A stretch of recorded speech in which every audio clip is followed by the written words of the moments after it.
TGIF. Thank goodness it's Friday and we're here at Legacy Fields for the Lake County Corn Dogs and the Crestwood Panthers. Andrew Mild, Noel Ferry here for the Corn Dogs pregame show. And Noel, yesterday's game was canceled, but good news for the Corn Dogs is they get to taste the sweet victory against the Vikings a little bit longer if they beat them 5-0 a few days ago. Definitely. They got loosened up yesterday, were able to, stretch out a little bit on the field, but that's all the action they saw overall. But the good news for the Corn Dogs is that allowed for some time for usual starter Bryce Schaum to be back and ready to start today. Troxel was supposed to start yesterday. He's now probably going to come in relief today for Schaum. But, everybody was surprised yesterday, but I think that they're looking to rebound from that. Well, we talked to Ryan Troxel because he was all stretched out, ready to go, and asked him, on a scale from 1 to 10, how upset were you that yesterday's game was canceled? He goes, can I say 11? And I think everyone felt the same way. It wasn't the Corn Dogs' fault or the Panthers' fault. I think both teams were a little bit frustrated how yesterday went. We won't go divulge any further, and that's why yesterday's game was canceled on a perfect weather day in the sense. It was 82 degrees, a nice breeze, a lot nicer than it is today because it is hot. It's 91 degrees again today with a slight breeze blowing out to right field tonight, so we may see some home runs. But for the Lake County Corn Dogs, this is our off-square stat of the game. There are 8 shutouts in the league this year. The Corn Dogs have 5 of them. 5 shutouts. They have the best ERA in the league with a 3.10. Second place is the Oilmen with a 4.83. No, what has led to the success of the Corn Dogs pitching this season? It really just comes down to the starters overall. Obviously, there has been great relieving throughout the entire season. No starts taken away from those guys and the closers. However, you've got Connor Pangbird coming out. In his 2 starts that we've seen so far, he broke the strikeout record in both of those games. Then you've got Frank Plezak, who I believe is up there in terms of strikeouts in the entire league. Bryce Schaum tonight, when he gets going, he's borderline unstoppable. Jamie Burke, consistency. So when you can rely on the starters so much and then you get the great hitting that this team has, they're not the best average in the league, but they're up there. And it just makes for success. The Corn Dogs do lead the league in 2 very important categories the way we measure baseball nowadays. Runs scored and on-base percentage. They have the best OBP, not the best batting average. That belongs to the Joliet Generals if they have 5 of the top 10 players. But no, we've only been able to see these Panthers one time due to a lot of cancellations. We're going to go into this misprint matchup preview.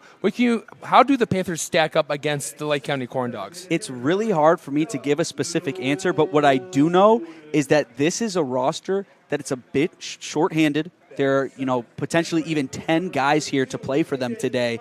And when it comes to that, they're a little bit more tired than some of the guys that we've had. It's a long June. It's been a long June for a lot of these guys. So not only are they, a little bit more battle worn, but they've also seen a little bit more action. So they're, they could be sharper as well.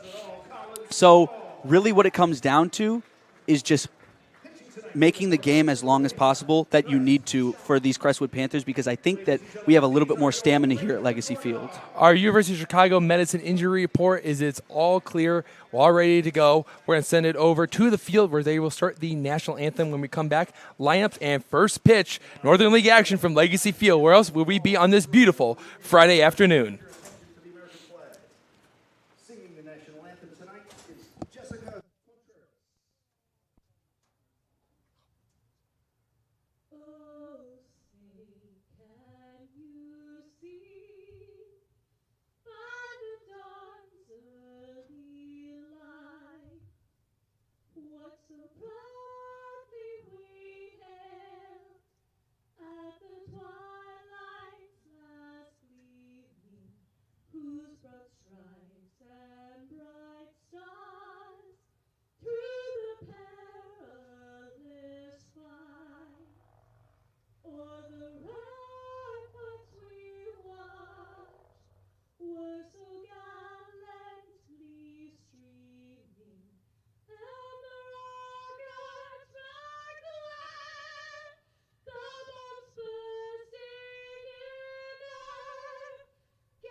And here we go.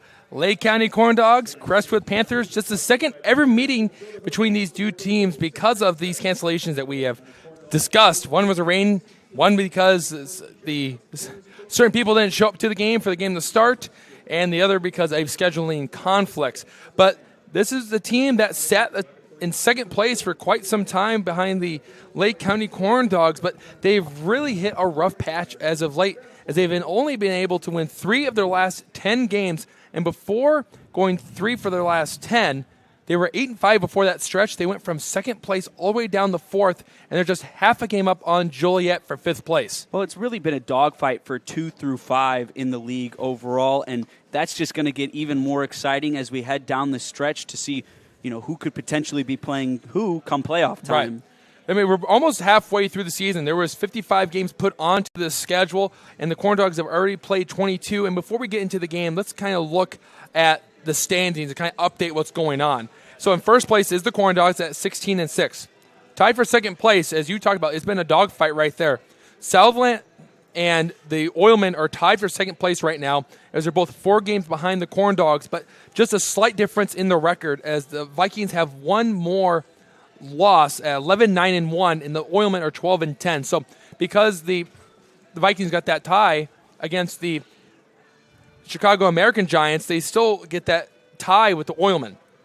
The Panthers, as we mentioned, are sitting in 4th place at 11-12, and they're 5.5 games behind the Corn Dogs. Joliet is 9-11. They're 6 games back. And then the American Giants, who have lost 7 straight games, are 3-14-1. They are 10.5 games behind Lake County. So the Corn Dogs have been able to build up a pretty good lead in first place as we head to the end of June, and then we'll find a more spaced out schedule in July. Yeah. How huge is that tie going to be coming down the stretch for these two teams, specifically the Southland Vikings? I believe they tied with the American Giants, if I'm not mistaken.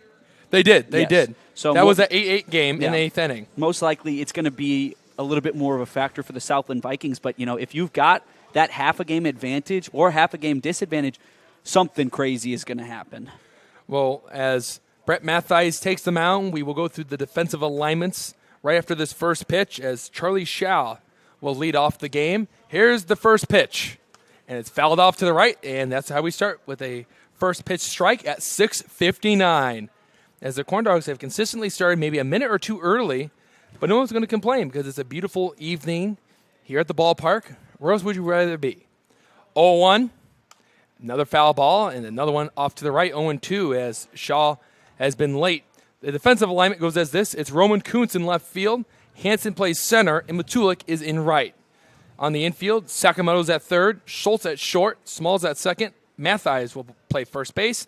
And the pitch, it's up and in as Shaw ducks out of the way, 1-2.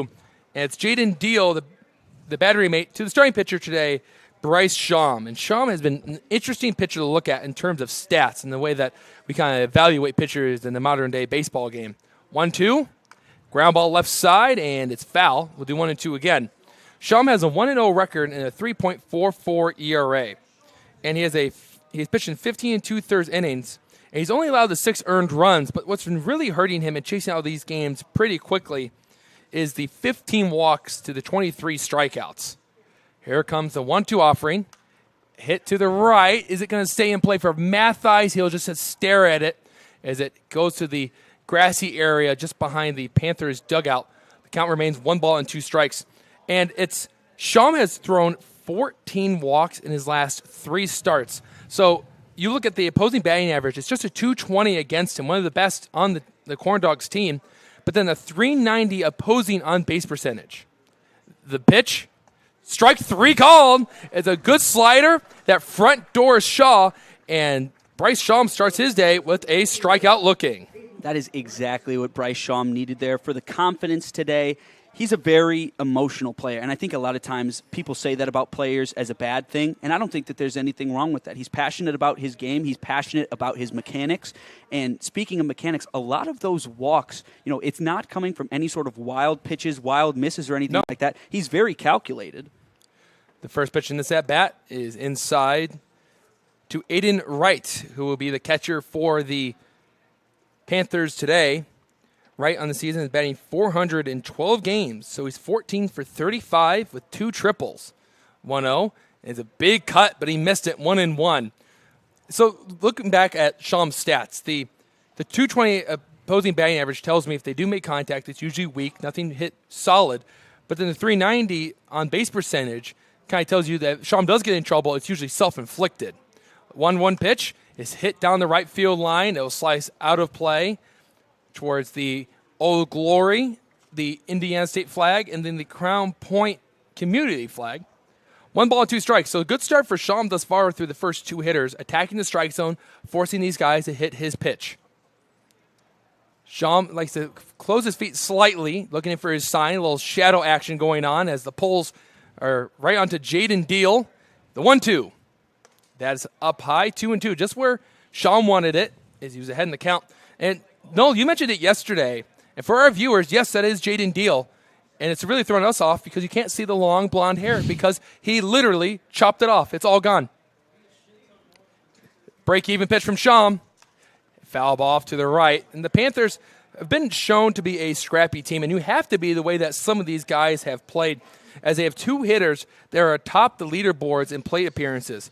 Fusick, who is currently on deck, has 105 plate appearances, which is most in the league. And then Nico Pena is also on that list, as he's had 77 at-bats and 89 plate appearances. Yeah, talk about iron. And we've got Tyler Schultz out there, who was supposed to have an off day yesterday, and technically he did, but yeah, everyone did, though. He's right back on. 2-2. Here comes Sham. This one's hit to the right side. This one should be playable for someone, and it's actually just out of play. It was just right of the chalk line going down the right field line. Counts 2-2. So even though Sham is throwing strikes, the Panthers are battling off some pretty good pitches. As I would not want to go to any movies with the Crestwood Panthers because they've been playing spoiler. Yeah, they're running that pitch count up. It's already up to 12 now at the second batter of the day. And that's really the best way to retire a pitcher who's playing really well in the Northern League. It's not necessarily getting a bunch of hits or runs off him. It's making sure his pitch count gets up. 2-2 again. And that is a little low. Oof. It was over the plate, just below the knees of Aiden Wright. And Sham is used to those close calls not going his way. But, again, it's the old statement of control what you can control. And that's what Sham's going to have to do here.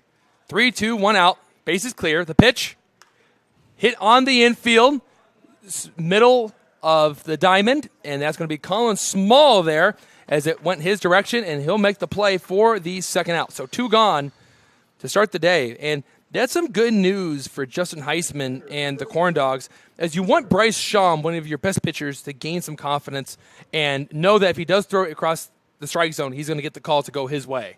Well, it's even been a little bit of a question mark for the Corn Dogs with him starting because you have high expectations from that first game, and the last 2 times it just really has gotten out of hand. Pitch to Fusick is a strike as it popped out of the glove of Jaden Deal. It was a good slider on the outside portion of the plate, and 3 straight hitters where Bryce Shama started with a first pitch strike. So that's an easy calculation for me and you. That's 1,000%. Yeah. It's perfect on the day. Yeah, exactly. 3 for 3 is always good. Colin Small went 3 for 3 against the Panthers. Will bat 9th today. Still currently batting perfect against them. That was the only meeting. 0-1. Hit off the end of the bat to the right side. Colin Small going out. Matula coming in. He'll be there, and he makes the play. The Panthers go down 1-2-3. A good start for Bryce Sham and the Corn Dogs. We go to the bottom of the first, but the Panthers held to nothing, and the Corn Dogs coming up. And you're watching Corn Dogs Baseball on the Corn Dogs Broadcasting Network.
Bottom of the first inning, and it was a nice, quick top of the first where Bryce Shaw went 1-2-3 against the Panthers, trying to set up his team to jump out early against Eric Carlson and the Crestwood Panthers. And as Sakamoto comes up to the plate to lead off the day, let's go through the starting lineup, which is brought to you by Purdue Federal Credit Union, proud partner of the Lake County Corn Dogs.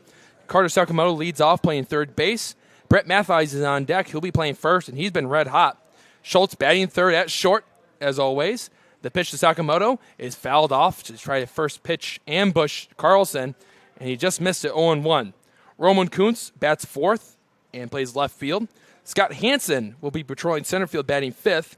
Doug Loden is a designated hitter in the sixth hole tonight. Matulik out and right, batting seventh, 0-1. That is inside 1-1. It was the curveball. Deal is behind the backstop, batting eighth. And then Colin Small rounds out the lineup for Justin Heisman and the Corn Dogs on this beautiful afternoon, playing second base. 1-1 is in on the hands of Sakamoto. He pops it up, and it's caught by the second baseman, Maury Garrett. And there's the first out. And for Sakamoto, the struggles continue. But the good news is there's a lot more baseball to be played, and he's going to get a lot of at-bats to get out of that funk. That pop out right there makes him 0 for his last 19. But the good news is a lot of at-bats and more season to be played, and he'll deliver in some big spots. Pitch to Mathies. It's just out, 1-0.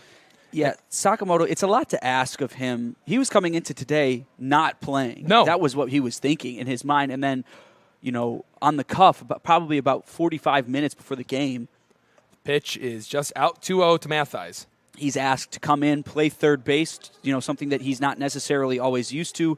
That's a tough position to just come in and play, and to be the leadoff hitter as well. So Carlson goes to his windup. He fires down the mound, and that's another one that misses.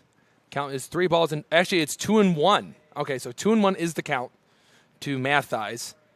It's not 3-0. 2-1. Must have missed that first pitch strike to Mathies. But Mathies is on a 4-game hitting streak right now for the Corn Dogs.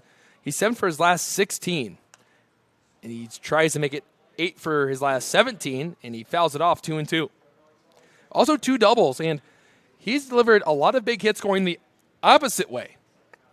I mentioned it in the last broadcast, but for the young hitters that tune in, I can tell you what Mathies did to get out of his little slump that he was on before he was able to turn it around and become a really nice piece. Called strike 3, paints the inside corner, and Mathies is down looking at the pitch, and there's 2 outs in the inning. But for Mathies, he was rolling over the ball a lot, which means that his hands and the bat were getting out too far in front, which caused his wrists to pronate and hit the ball on the ground. And if you think about it, the more your wrists get out with the bat, eventually it's going to roll over. So what he started to do was focus on going the opposite way. And Noel, how many times did we see Mathies just flick it over the shortstop's head and place it in the left center field? And it's a regular occurrence. Yeah, it really got him going. Schultz takes a big cut at the first pitch, and he missed 0-1. Tyler Schultz has been the Corn Dogs Iron Man. Not like Peter Fusick for the Crestwood Panthers, but he's up there. 0-1 pitch. Down in the dirt, 1-1 blocked by Aiden Wright. For Schultz, he's on a 4-game hitting streak right now, but he was on a multi-game hit streak for 3 straight games before he was snapped by the Vikings earlier this week, where he was 6 for his last 13, just below 500. That's impressive. 1-1. Just in tight. 2 balls and a strike. Well, it just seems like with Schultz, you can always count on him to get on base at least once during the game. He's very consistent. He seems like he's always calm at the plate, and he delivers. The pitch, Schultz tries to go in and out on that pitch, and he hit it out of play, 2-2. And you're right. I mean, the 5.11 OBP is the second best on the team, and you could probably take a guess on who has the best on-base percentage for the Corn Dogs this year. That would be Gavin Terry with 545. But Schultz has had more plate appearances. Break-even pitch. Schultz clobbers one down the line, but it's going to be out of the foul line, and 2-2 remains the count. As it was a hanging curveball, Schultz liked it. His eyes got wide, his stomach got hungry, and he took a mighty cut, hit the ball hard, but turn on it too early. Count remains 2-2. Carlson has thrown 13 pitches. 8 of them have been strikes. He looking for his sign, starts his windup. Here it comes. And Schultz pops it up. Is this our chance? It was just to our right. Just behind the backstop over to our right-hand side. Count remains 2 balls and 2 strikes, 2 outs, bases are clear. Carlson has a 6.10 ERA and has pitched in 31 innings this year with 25 strikeouts. He's been the workhorse for this team as he leads them in innings pitched. The windup, the 2-2. Ground ball left side is hit to Aganiga, who throws over the first and gets Tyler Schultz, retiring his counterpart, to end the inning. So Carlson matches Bryce Schaum's 1-2-3 with his own 1-2-3 bottom of the first. We go to the second with no score. You're watching the Corn Dogs on the Corn Dogs Broadcasting Network.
Bottom of the second inning, Andrew Mild and Noel Ferry up here in the booth from Legacy Field.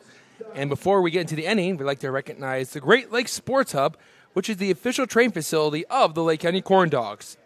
It's not just another dome.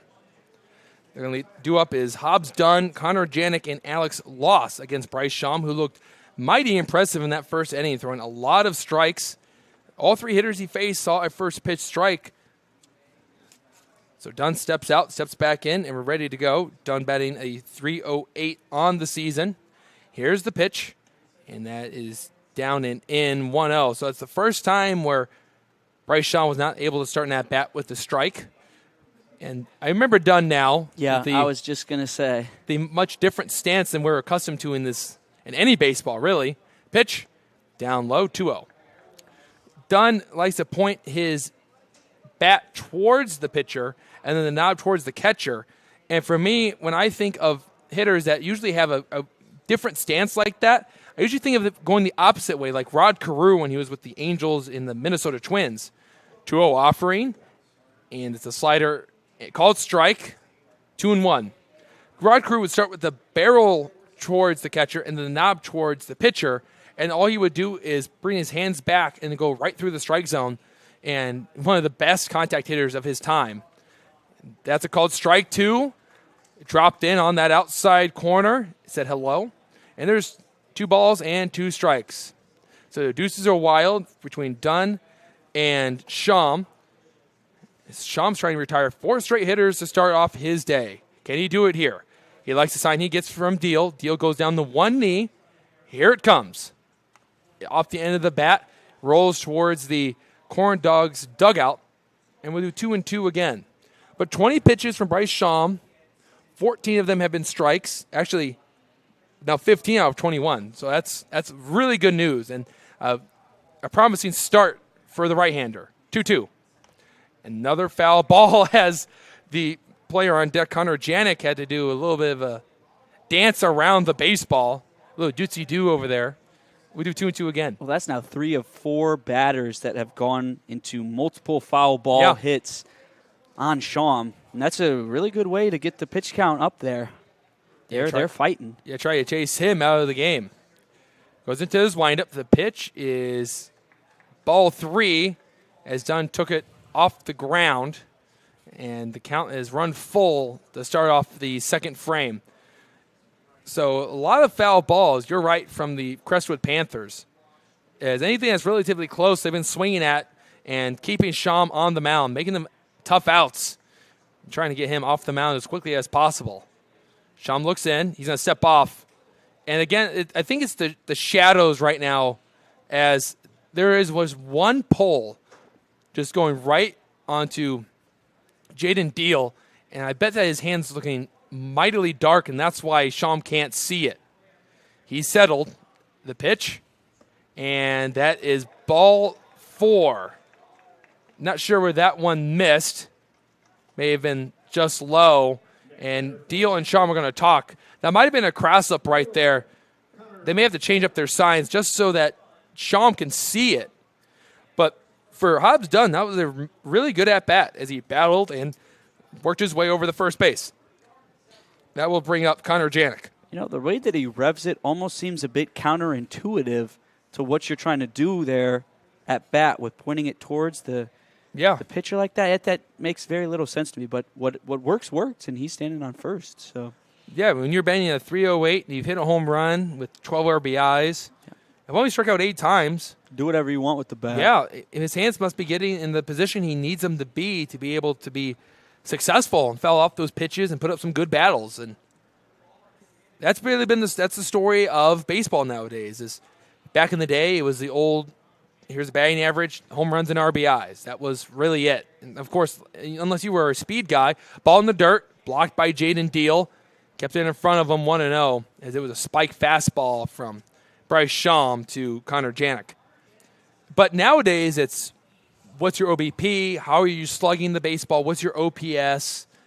And I just feel that players are more willing to take walks nowadays than they used to be. Back in the day, you'd be able to take some off the outside corner and try to go opposite way and get hits. 1-0. Here's the pitch. And it's a swing and a miss from Janik, 1-1. As there have been some players like Frank Thomas, Ted Williams, and Joey Votto that really became great players because, one, they could hit for power, and 2, because they got on base more than anyone. The 1-1 is off the end of the bat into right field. Colin Small goes out. He can't make the play, but Tulik will have to pick it up and throw it in. And the Crestwood Panthers pick up the first hit of the game for either side. A little oppo action from Janik, and he gets on base. So nobody out. Runners on first and second for Alex Loss. But back to that point, they would always get on them because they wanted them to swing and hit for power. And they're saying, well, I'm going to get on base no matter what and try to keep the line moving. And that really, hurt my average because I'm not going to reach for something that's off the plate that's something I can't hit. There's a first pitch strike. So after the single, Sham settles in and throws a good slider. And for Sham, he's been able to throw a fastball and slider for command thus far in this game. And he's been shown the ability to throw a changeup, the pitch that he's been working on this season. He fires down the mound, and Jaden Deal is able to scoop it up 1-1. And then you saw right there, Jaden Deal did the calm down. And right now, Sham might be just trying to overthrow it a little bit because he's thrown a couple in the dirt, some non-competitive pitches, and you don't want to throw another one in the dirt and get past Jaden Deal and allow the Panthers to pick up some free bases. Here comes the 1-1. It's a foul ball. Loss was late on a fastball inside, and 1-2. This would be a good time to get your first strikeout of the inning, your second in the game, as the Corn Dog starters have been effective throughout the last couple of weeks. Noel kind of mentioned it in the pregame show today. The strikeout record has been broken 3 times within the last few weeks. Long pause, 1-2. Ground ball left side. Schultz going to have to backhand it. He will, and he has no play. An infield single for Alex Loss. Just a bleeder to the left side. Nobody could get there. And the Crestwood Panthers have loaded up the bases for Maury Garrett. Just an unfortunate spot right there for Bryce Sham. Well, Sham gets a lot of his strikeouts looking. When he's getting the calls right, he's sending them on the corner. It's not balls that people want to hit, so they'll take them. They'll watch them go past. But today, these guys are seeing them, and they're taking them. They've got an aggressive approach, and so far, not just the hits have piled up, but the foul balls, way more than we've seen before from Sham. Sham has had to work deep into this inning And just another situation where Deal and Sham can't relay signs. They can't see him really well. And now when you have a runner on second base, you also have to put in more signs, which could lead to a miscommunication here. So you got to be careful and really make sure you guys are on the same page in this situation. You don't want to throw a slider and Deal will be expecting a fastball, then a ball kicks past him and a run scores. And this is a Panthers team that's been struggling. They're looking to strike first and pounce on the Corn Dogs. And the Corn Dogs, on the other hand, are trying to win this game because if you look around the league, the two teams that are tied for second place are playing tonight against each other at Oil City, the Vikings and the Oilmen. So if the Corn Dogs can win this game, they'd pick up a game on one of those teams and still be able to be in front by 4 games on another team. Sham into the windup, the first pitch, down low. Garrett was able to hold up his swing, and the count starts with a ball. But Bryce Sham's got to relax here. He's been in these situations an awful lot this season. It's been a walk and 2 straight singles from the Panthers. In the middle of the order, he's now in the bottom 3, and Garrett Aganiga. Ground ball, left side, coming in is Schultz. Schultz going to have to throw it first, and he drops the ball. Schultz drops the ball, so everybody is safe, and the Panthers score first.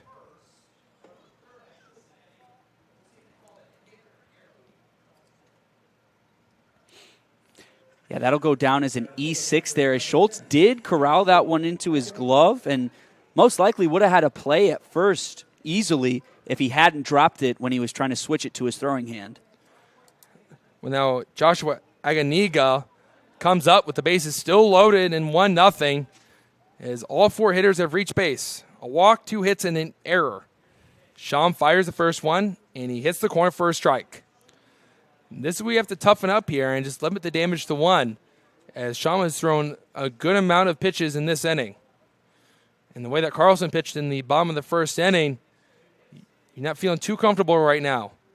Swing and a miss. So Aganiga swings through the fastball 0-2. So after the error, Sham settles in, throws a couple of strikes, but this is where he's been getting into the trouble, where the Panthers have just been leaning over the strike zone and just throwing their hands at the baseball and staying alive. Sham, wind up, 0-2. Just out 1-2. That's where we're supposed to be. As he might try to set up an inside slider here. That's where Sham has been throwing when he gets ahead in the count. And after you throw an outside fastball, this is a good moment to throw it. Don't want to hang it, though. You got to be careful. Deal, settles in behind the plate. The 1-2. Called strike 3. Paints the outside corner. A good pitch. And that's the second strikeout for Bryce Sham and the first out. Couldn't have come at a better time than now.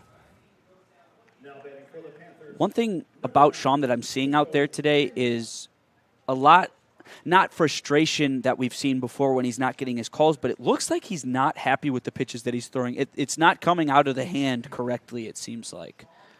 Sham kicks and fires the first pitch, and he drops it in for a strike. That one definitely came out of the hand right. Well, the thing for Sham is it's not that he is having a bad inning, per se. If you put the inning into a greater perspective than what you see on the box score or the line score, it was a great at-bat from Dunn that he won the battle, and then Janik hit one off the end of the bat that placed it over the second baseman's head in the right field.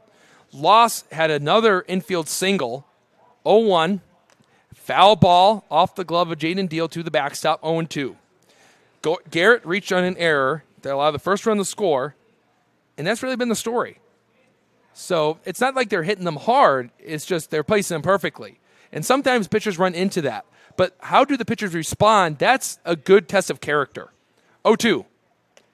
Good pitch. That was a really good 0-2 pitch.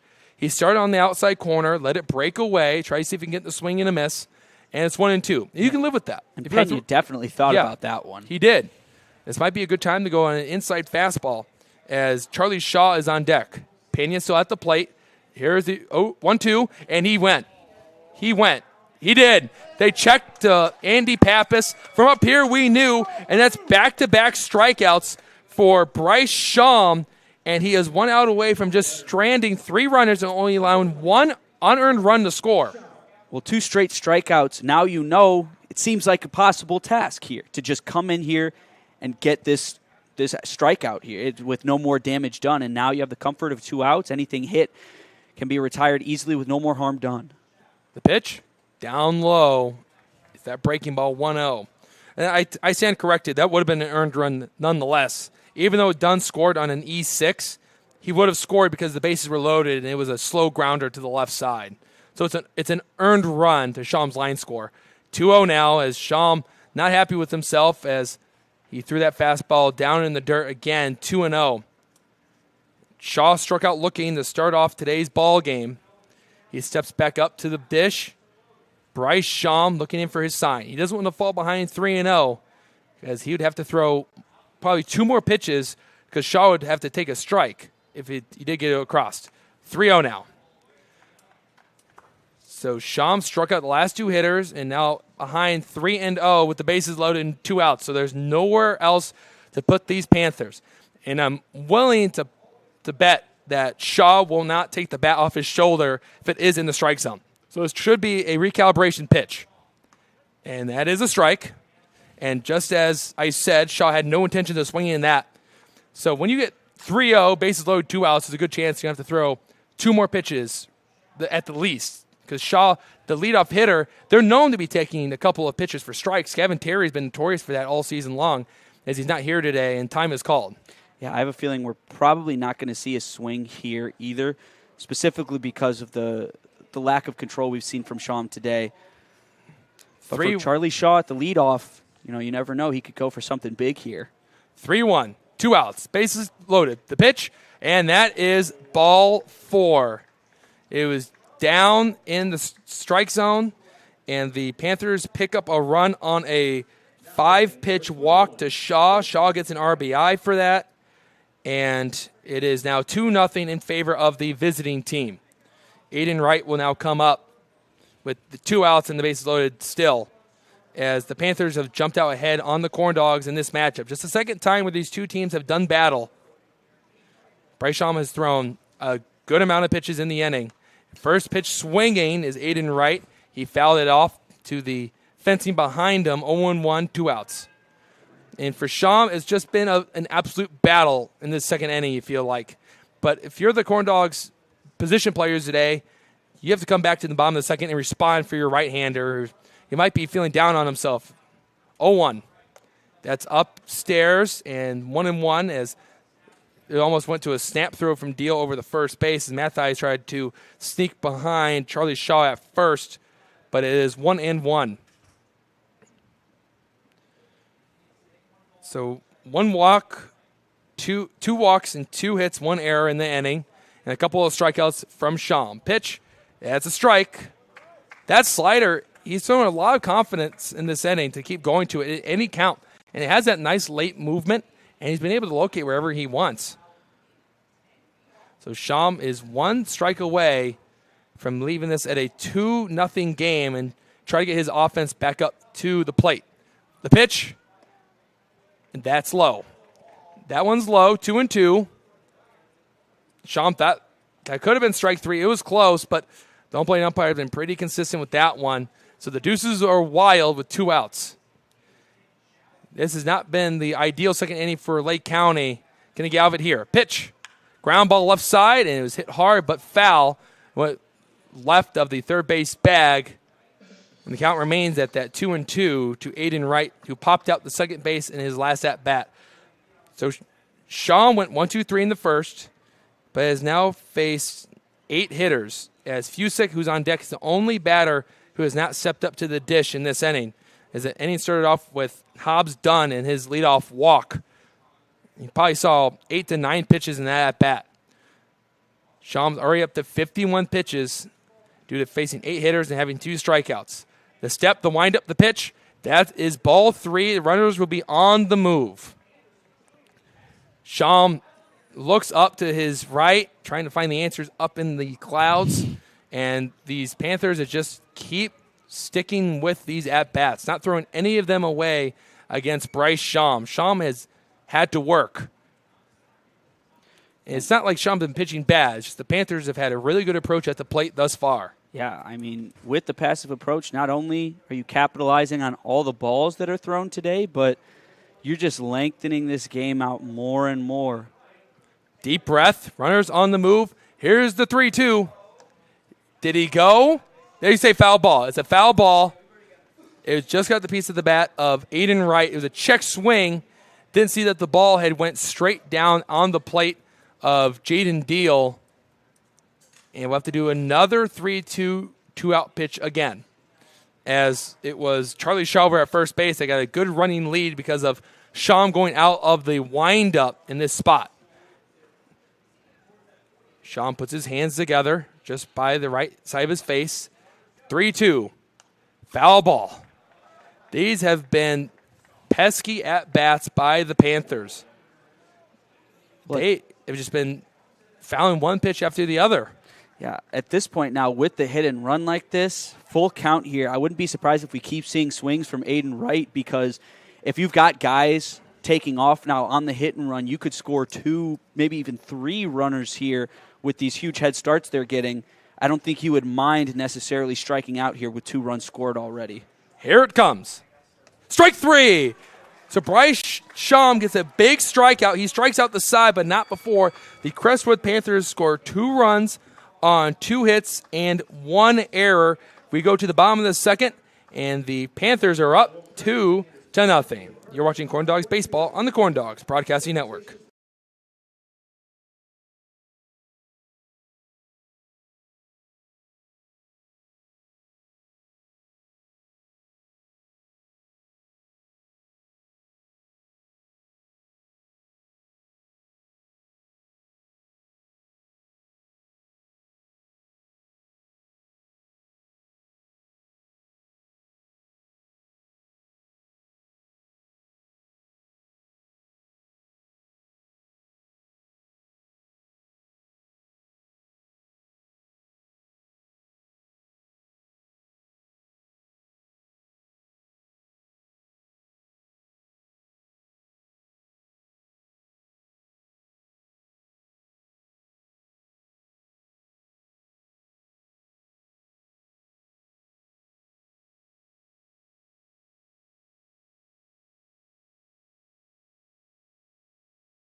Home half of the second inning here, and it was an eventful top of the second where the Panthers came away with 2 runs on 2 hits and a couple of walks. And Horizon Bank is a proud partner of the Lake County Corn Dogs.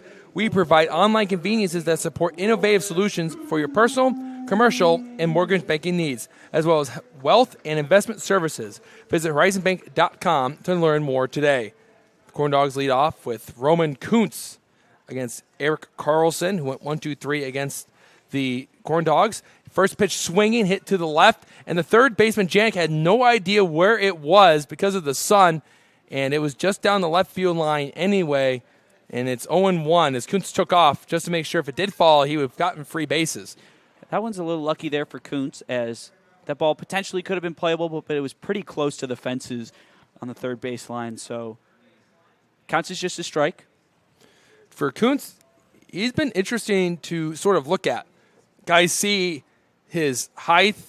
They know about the power. 1-1 now, as the first pitch was a strike. And he's gotten on base in all 10 games he's played in. So his on-base percentage in this game is a .420. 1-1. Kuntz swings through a fastball, 1-2. So Kuntz getting on base any way he can to start off his corn dog career. He does have the first home run in corn dog history. That will forever be a stat that he can hold on to. 1-2 is down low, 2-2. That looked like that could have been a missed throw from Carlson, as Wright told him to throw it high, but instead it was down low. It's now Deuces Wild in this at bat. Kuntz gets right on top of the plate, almost like Anthony Rizzo, former Chicago Cub, now with the Yankees, as he also stands right on top of the dish. 2-2. Foul ball. As Kuntz likes to choke up on the bat when he gets to 2 strikes and foul off the pitches that he can and really take a play out of the book of the Panthers as they started today, forcing Bryce Shaw to throw 55 pitches through the first 2 frames. You mentioned Anthony Rizzo and the way he crowds the plate. He's also one of the most hit players in the MLB. Down low, 3-2. Yeah, he gets hit the most, but he does that on purpose because he doesn't feel like anyone can blow a fastball by him on the inner corner. So anything that's like on the outside corner then becomes something right down the middle, and everything else that's the middle of the plate becomes the nitro zone. Payoff. And that's ball 4. Great take by Roman Kuntz as it just missed the corner, and now Roman Kuntz has now reached base in 11 straight games. So that on-base percentage will continue to increase for the Morehead State Eagle. And we go from Roman Kuntz to Scott Hansen. Hansen was supposed to play third. He's in center field today, and he's had some good games, but as of late, he's been striking out more than he's wanted to. And he takes one for a ball. Or did they call that a strike? That's a strike. He called that a strike. Okay. It's a little bit of delayed call, and it's 0-1 to Hansen. Hansen has struck out 8 times in his last 4 games. So that means that he's been averaging around 2 strikeouts a game. And he's looking to change it up right here. He's standing in the shade. Carlson, the right-hander, is in the sun. Ground ball to the left side. Hansen's got some good speed. It's going to be a tough relay over the first. Hansen is safe. So after Aganaga gets it to Garrett, and they get it the first, Hansen was able to reach on the fielder's choice, and it's a 6-4 putout of Roman Kuntz over at second. So there is 1 out, and here comes Doug Loden. Loden has a 190 average, but his story is if he makes contact, it's going to go a long way. He has had 8 hits this season. 5 of them have been extra base hits, 2 doubles, and 3 home runs. 2 of them were hit here, 1 in Chicago at Illinois Tech. A little over the first base as Scott Hansen has shown the ability to swipe bases this year. He has 5 stolen bases and been caught just once. Might have to test Aiden right here and see what can happen. And the Panthers are playing far back on Doug Loden for a reason. Hansen is on the move. The pitch is outside throw down the first. It's not in time as it kicks off the leg of Hansen. He's in there safely. There's the 6th stolen base for Scott Hansen, and the Corn Dogs have their first runner in scoring position in this game. Yeah, you really have to do that there to spark a little bit of flame for these Corn Dogs. It's early. It's only the second time the Corn Dogs have been up to bat, but it's huge. You're looking at cutting the lead in half there. A hit from Loden most likely would score Scott Hansen, as you just saw him showcase his speed. He's got a good lead over at second base. Pitch to Loden, and Loden sells out for that one. And the count is 0-2 to the left-hander. Yeah, Loden, a bit Javi Baez-esque out there with his approach. Andrew was saying a lot of his swings, he either misses or hits them super hard. That also reminds me of the movie Signs, as one of the characters, Merrill, was always known for swinging at everything that was thrown his way, but he did hold the farthest home run record in his town. 0-2. Down in the dirt. Hansen is on the move. Here comes a throw from right, and Hansen's in there. A good read from Scott Hansen on the dirt ball, and he goes up another 90 feet. So that's the nice part about having some speed. That would be a wild pitch. That'd be a wild pitch. Scott Hansen will not be credited with the stolen base in that situation. 1-2. Doug Loden, all he has to do is put the ball in play, and the Corn Dogs would cut the lead in half. 2-1. Doug Loden hits one hard into right field. Fusick coming in. He makes the play. Hansen's tagging up. Here comes the throw from right field, and Hansen gets in there safely as a sacrifice fly for Doug Loden. And the Corn Dogs respond in the bottom of the second by picking up a run and making it a 2-1 ball game. And with that power from Doug, we've seen it a couple times this season. He's a great sac fly hitter. He'll send it back far even if it's caught. He does what he needs to for his team. And that's a huge wild pitch there then for the Crestwood Panthers, as that allowed Scott Hansen to score. That stolen base from Scott Hansen puts the Corn Dogs up to 67 on the year. They lead the Northern League in that department. Matulik is at the plate, and he takes the pitch down low, 1-0. And that was really the story early in the season. A lot of these players are getting used to the wood bats, going from aluminum to wood, and there's not as much pop in wood bats as there is in aluminum. That's scientifically proven.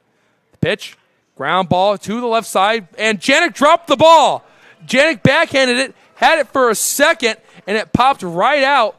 And Matulik will reach on that E5, and the Corn Dogs will prolong the inning for Jaden, the real deal. And Deal, he's also been a really fun player to watch here at home. He had the triple and the home run in the 17-0 win over the Chicago American Giants, and then hit a huge double in the game against the... I believe that might have been the Crestwood Panthers in their last meeting. That was a 4-2 game. It was a game where he tied at 5. One say that was Joliet. Yes, the Joliet Generals. It was a Generals game, 0-1, after the strike call. He hit that one off towards the end of the bat, but he hit it so hard, he laced it in the left and scored in Austin Ridgway, who'd gone to win the Macron Player of the Game, as he had a big 2 RBI double. And Carlson's going to look over the first base. Not the best move from the right-hander, as usually pitchers will do the 50% pickoff move and then go to the 100% if they have to go back to it. 0-1 to Deal. Deal's had 3 extra base hits in this ballpark, and he hits a screamer down the line, and Carlson makes it 0-2. As the Corn Dogs are still looking for their first hit in this game.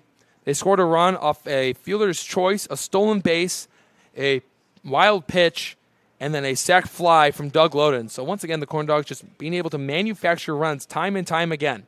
0-2. That is inside. It didn't break the way Carlson wanted it to. And it's 1 ball and 2 strikes. As Carlson has the all-blue glove. Kind of reminds me of the glove that Marcus Stroman of the Cubs uses. It's not a royal blue. It's more of a teal blue. And I'm kind of interested to see what college that Carlson pitches for. 1-2 is upstairs, 2-2. I'm willing to bet that they are that color blue. I don't remember exactly who it was or in what league it was in, but there was an ambidextrous baseball player who had a glove that can be placed on both the right and left hand. 2 balls, 2 strikes, 2 outs. Pitch, and Deal hits one straight back. Ooh. He sold out for that one, just underneath it. 2 balls and 2 strikes remain the count. Carlson's from Carthage College. I want to say that Carthage is red. I think there is a Corn Dog player that also comes from the same school. Yeah, Carthage College in Kenosha, Wisconsin.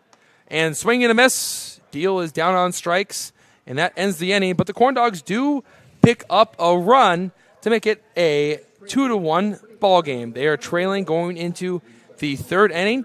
And when we come back for the 3rd inning, Noel Ferry will be on the play-by-play. You're watching Corn Dog Baseball on the Corn Dogs Broadcasting Network.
Welcome back to Legacy Fields. I'm Noel Ferry for your play-by-play, for now at least.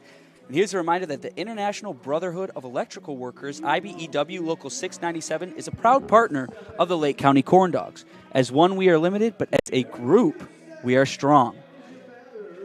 Bryce Schaum still on the mound for the Lake County Corn Dogs. He's got to regain some composure here.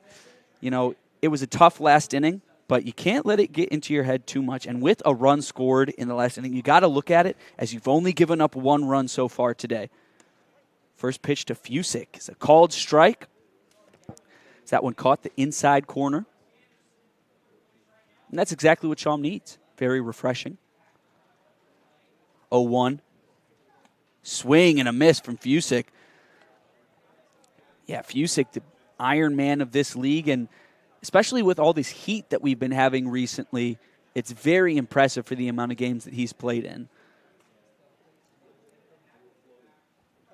0-2, Schaum wastes no time. That one's outside, ball one. Schaum regularly goes to that outside fastball after he gets himself ahead in these counts. No one's really bit on it yet tonight. 1-2. That one's hit right towards Carter Sakamoto at third. The throw over to first is high and over the head of Brett Mattheis. So that will reach Fusick at first on an E5. And, you know, that absence of Gavin Terry now is looking a little bit more significant as Sakamoto wouldn't be over at third. And, we said earlier, it's a lot to ask of someone to come into a game today not really knowing they were going to play at a position that they don't usually play. And that throw over to first is over the head of Mattheis. Schaum can't seem to catch a break today.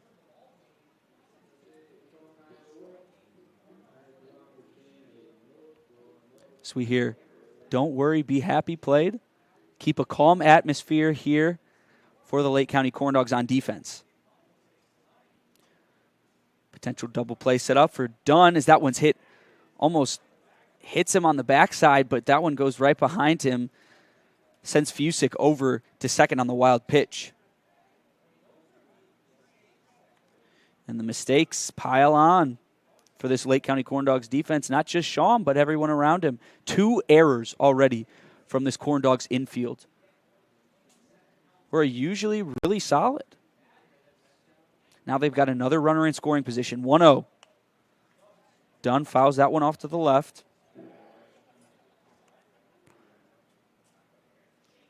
Don't know the exact number, but it'd be interesting to see how many strikes thrown by Schaum today were off of foul balls and not true swings and misses, because I haven't seen too many of them, which means, these Crestwood Panthers guys, they're seeing these pitches from Schaum.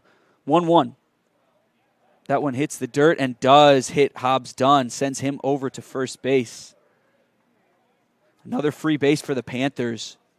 And it is not looking good here for Schaum, as first inning went really good. Second one fell apart just a little bit, and third one even worse.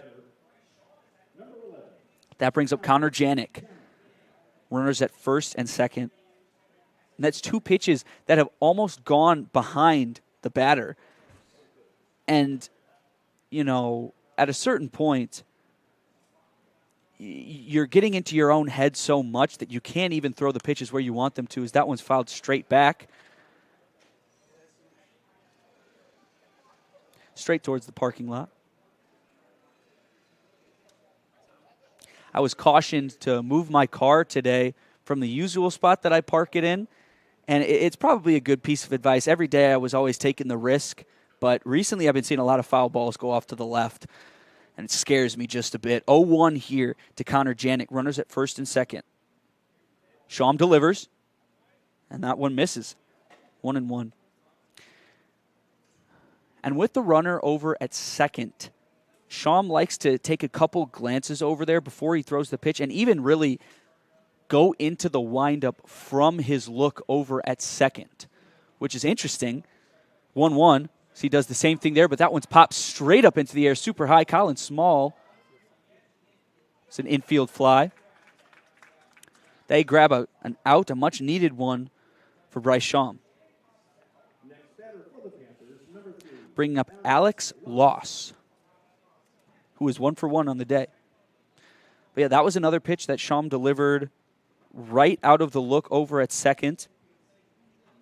And, I'm not sure about that. You without looking at it right before you throw, you are going into it with a blind look, it almost looks like. But so far, it's been working for Schaum. As there goes the runner at second. The throw over to third by Deal is not in time. Fusick is safe over at third on that stolen base, and that's a gutsy takeoff there. As that was a bang-bang play, really could have been called either way. But that's ball one regardless. Runners at first and third with one out here, and the Panthers are looking to tack on another one.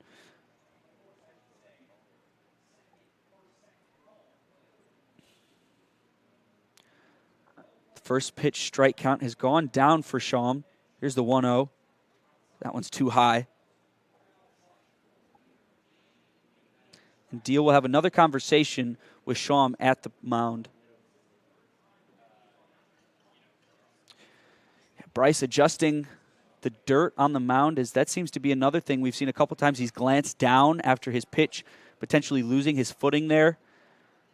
But really, you can't blame it on anyone but yourself for these self-inflicted wounds. A couple times, 2 errors here for the Corn Dogs infielders, but both of these runners now, well, not Fusick. Fusick reached on the E5, but Hobbs Dunn reached on the hit by pitch.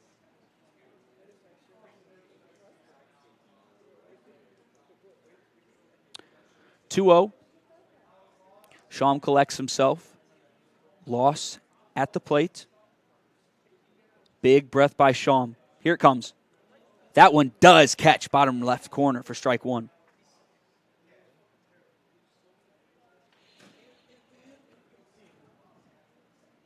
So far, it hasn't been the story that we've seen for Bryce Schaum starting for these past 2 games, as he throws over to first, and Dunn wasn't really paying too much attention there. But he's safe at first. Usually, Schaum gets squeezed really close to the plate for these missed balls, but today that's not been the case. 2-1. It's fouled off to the left. 2-2. When Schaum has missed today, he's missed by a significant margin.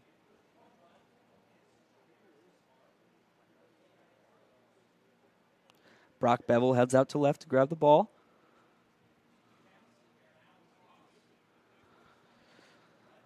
Loss, 2-2, 1 out here. It's going to be a huge out for Schaum. Swing and a miss from Alex Loss. Schaum collects another one on the day. That is his 4th strikeout. Correction, that is his 5th strikeout on the day. And if he can get another one here, then he can come out of this almost disastrous inning no harm done. And that's the best way to do it. Get him out at the plate with no chance for the offense to do anything. Maury Garrett up to bat. He's batting .232 on the year. Schaum delivers his first. And the throw over to first by Deal to keep Hobbs Dunn where he wants him to be. But the throw was a bit too high to Garrett.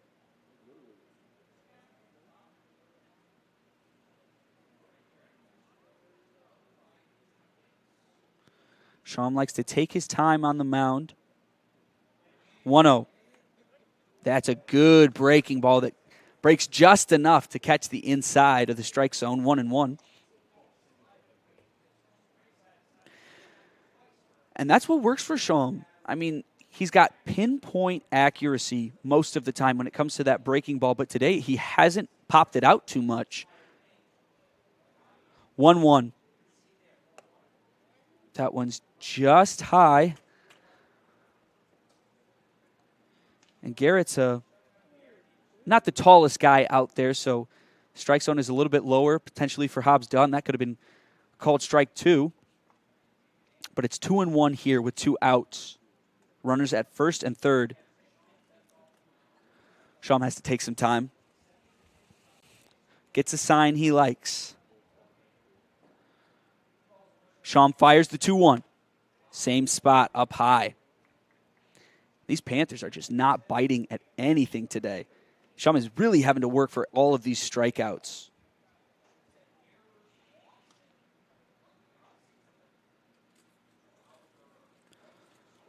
Battles, long at bats, almost full counts all across the board. That's why we see 74 there in right field. 3-1. That one's hit right down center field. There goes Scott Hansen. It's hard in the sun, but he gets the out. No harm done for Bryce Schaum after a shaky start to the inning. We head to the bottom of the third. Crestwood Panthers on top 2-1 of the Lake County Corn Dogs.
Two to one the score here at Legacy Fields. I'm Noel Ferry, singing it off to Andrew Mild for a quick update around the Northern League. Yeah, thanks, Noel. It's jam-packed tonight across the Northern League. All 6 teams are playing. The Joliet Generals are taking on the Chicago American Giants. They are up 5-3 in the top of the third. That is the Joliet Generals. The Northwest Indiana Oilmen are at home in the bottom of the third. They lead Southland 5-0. And, of course, the score here is 2-1 in favor of the Panthers and the Corn Dogs coming up. Back to you, Noel. Thanks, Andrew. Here's a reminder that Ironworkers Local 395 is a proud partner of the Lake County Corn Dogs. Local 395 continues to forge and maintain strong partnerships with owners and contractors based on our commitment to provide excellent craftsmanship through safety, productivity, reliability, and training. Small, Sakamoto, and Mathis. What's going on for the Corn Dogs here in this bottom of the third? First pitch to Small is fouled off up high to the right. Eric Carlson on the mound for the Crestwood Panthers. And he's been working quickly against these Corn Dogs. They were able to come away with 1 in the previous inning off the sac fly from Doug Loden. Started off with the 1-2-3 inning. And not too many of these, only 1, as that's a infield hit by Colin Small, but it's thrown over to first by Maury Garrett. And they get the out on the 4-3 putout.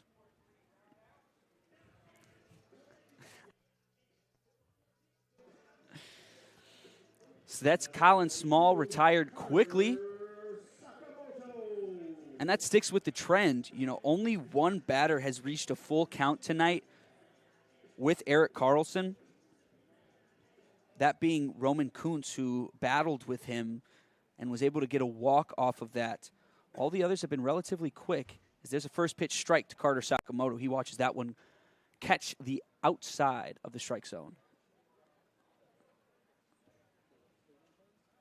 Sakamoto really looking to get something going here. 0-1. So that one's hit right toward Joshua Aguiniga, and there's going to be a run over to first, but it's not in time. Aguiniga shows off the arm for the 6-3 putout. And Sakamoto, still more of the same. The struggle continues. Bringing up Brett Mathis.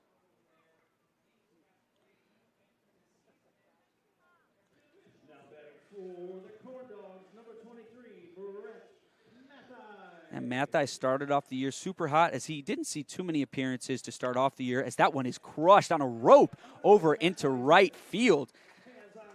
Peter Fusick grabs it, but not before Brett Mattheis starts off with a single. That is the first hit for the Corn Dogs in today's game. As all the other reaches have been a walk for Roman Kuntz, a fielder's choice for Scott Hansen. He scored, and then an E5 got Hayden Matulik over to first base. And Mattheis shortened up on that one and hit it, crushed it even over into right. Sets it up for Schultz, who takes first pitch strike right down the middle of the strike zone. Schultz 0 for 1. Looking to continue that streak of getting on base. PNW partner in crime and Mattheis over at first. The 0-1. That one is also hit on a rope right towards Maury Garrett, and there is no play there as Garrett bounced it off of his glove up into the air. Looked like he was going to be able to make a play there, but no play, and that is going to go down as a single for Tyler Schultz. And with 2 outs, the Corn Dogs look to have something cooking here, bringing up Roman Kuntz, who still has no official at-bat today, as he was walked in the bottom of the second inning. Corn Dogs have a runner in scoring position and could tie this game with a base hit. But Kuntz is looking for more than that. That one's outside, ball 1. And the Corn Dogs really haven't seen too many hitter-friendly counts at all today. Only 2 times have they gotten up to 3 balls against Eric Carlson. The 1-0 is hit foul by Roman Kuntz.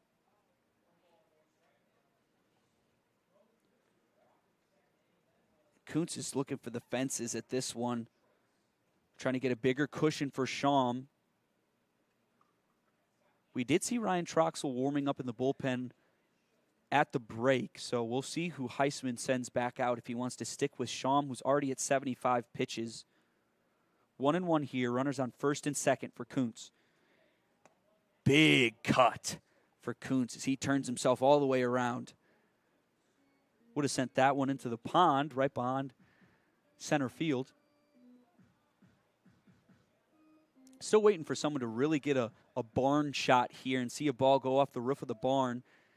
Jake Ferry sent one over into right, and all the other home runs here have mostly gone into right. 1-2.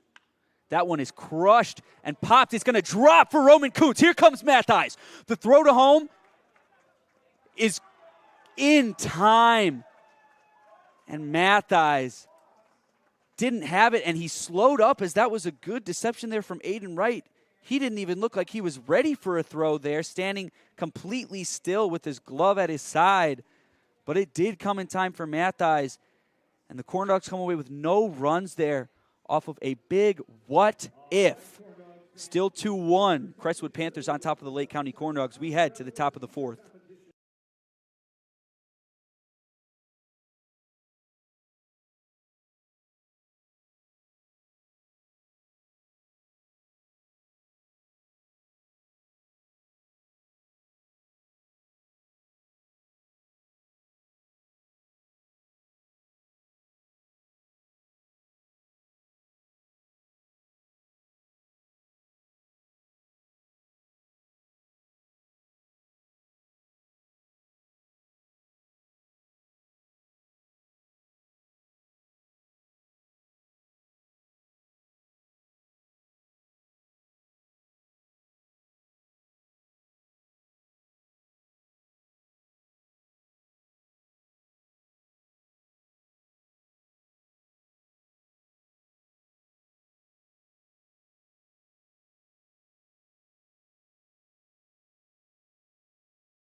Welcome back to Legacy Fields. 2-1 the score here in the top of the 4th as there's the throwdown.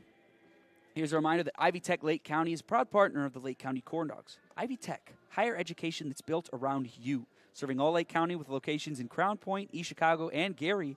Visit ivytech.edu/Lake County to sign up today. Joshua Aguiniga up for the Crestwood Panthers. So that was an interesting play there to end out this previous inning. A little bit of trickery from Aiden Wright. As he was standing looking like there wasn't even really going to be a contest there for Mathias coming in for home after the single for Roman Kuntz. And it was costly. It was effective from Wright, but, that ended the inning.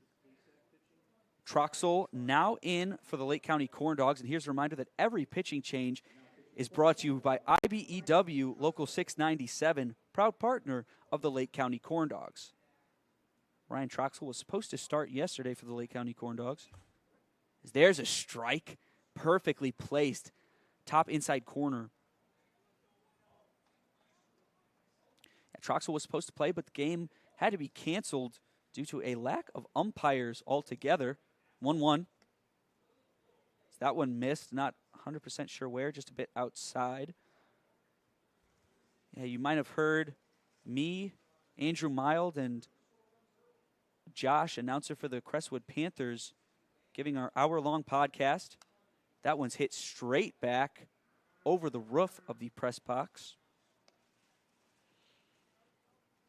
Yeah, we were sitting talking about a whole lot of nothing.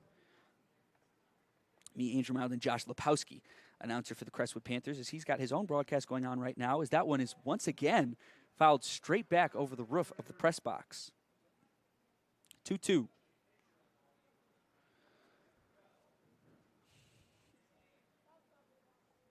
And Aganiga just missing these. That one's down in the dirt, full count. Got to think he's going to swing here with him seeing it so well to start off with, just a bit unlucky the bat placement. Here it comes. That one's hit. Bounced off the ground right to Tyler Schultz. He throws over to first in time. And that was fielded perfectly by Tyler Schultz. He's not trying to play the ball there. He's saying let the ball do what it does and get there. Bringing up Nico Pena for the Crestwood Panthers. 0 for 1 on the day. But immediately the Corn Dogs defense is starting to look like they're shaking off some of the rust. So there's a checked swing from Pena, and he goes. Strike one. Troxel looking to handle business quickly here and get this game moving in their favor, as that one's hit right towards Carter Sakamoto. He's going to have a chance to redeem himself here, and the throw over to first is a beauty. 5-3 put out of Nico Pena. And the Corn Dogs infielder is looking a lot sharper here in the top of the fourth. After the missed throw from Carter Sakamoto at third, he delivers.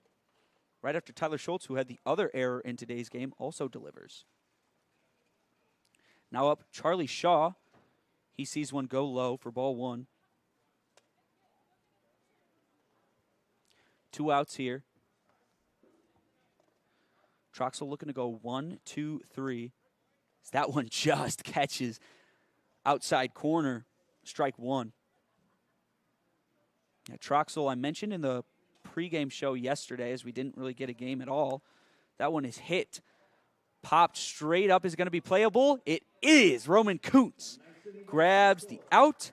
And a quick 1, 2, 3 for Ryan Troxel. He's looking sharp in today's game. We head to the top of the fifth, bottom of the fourth. That was completely wrong.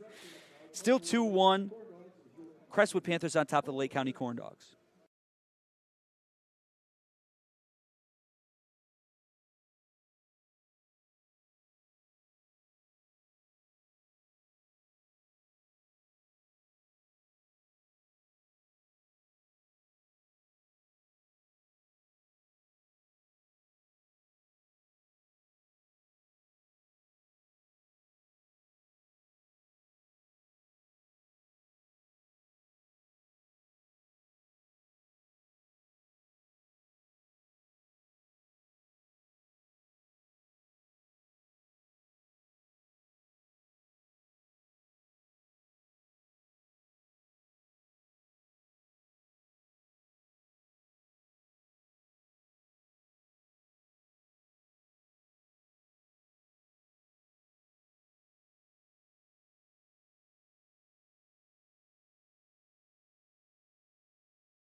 A beautiful day at Legacy Fields as the sun is beginning to set. 2-1, Crestwood Panthers on top of the Lake County Corn Dogs.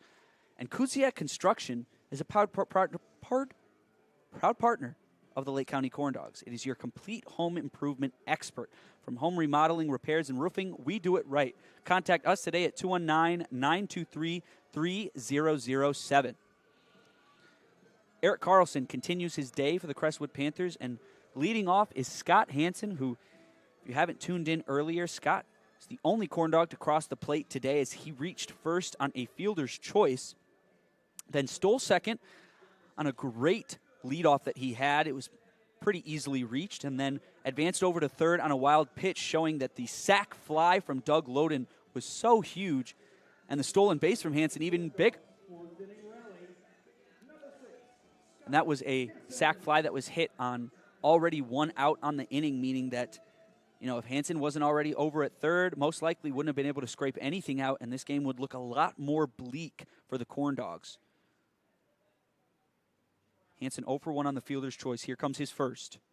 As that one's chopped right towards Maury Garrett. At first he throws over, and there's a 4-3 putout to start off the inning on the first pitch to Scott Hansen. And both teams are hitting into a lot of infield putouts. Definitely challenging the guys out there, giving them a little bit of action, but just not getting the lift on the balls that you want. And even when you do, they're getting a little bit too much lift. Corn Dogs with one hit today. Doug Loden up. Hit by pitch earlier today.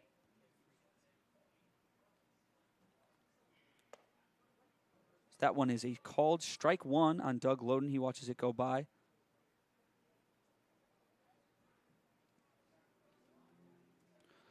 Earlier in the third inning, the Corn Dogs actually went on a 3 straight hits for them.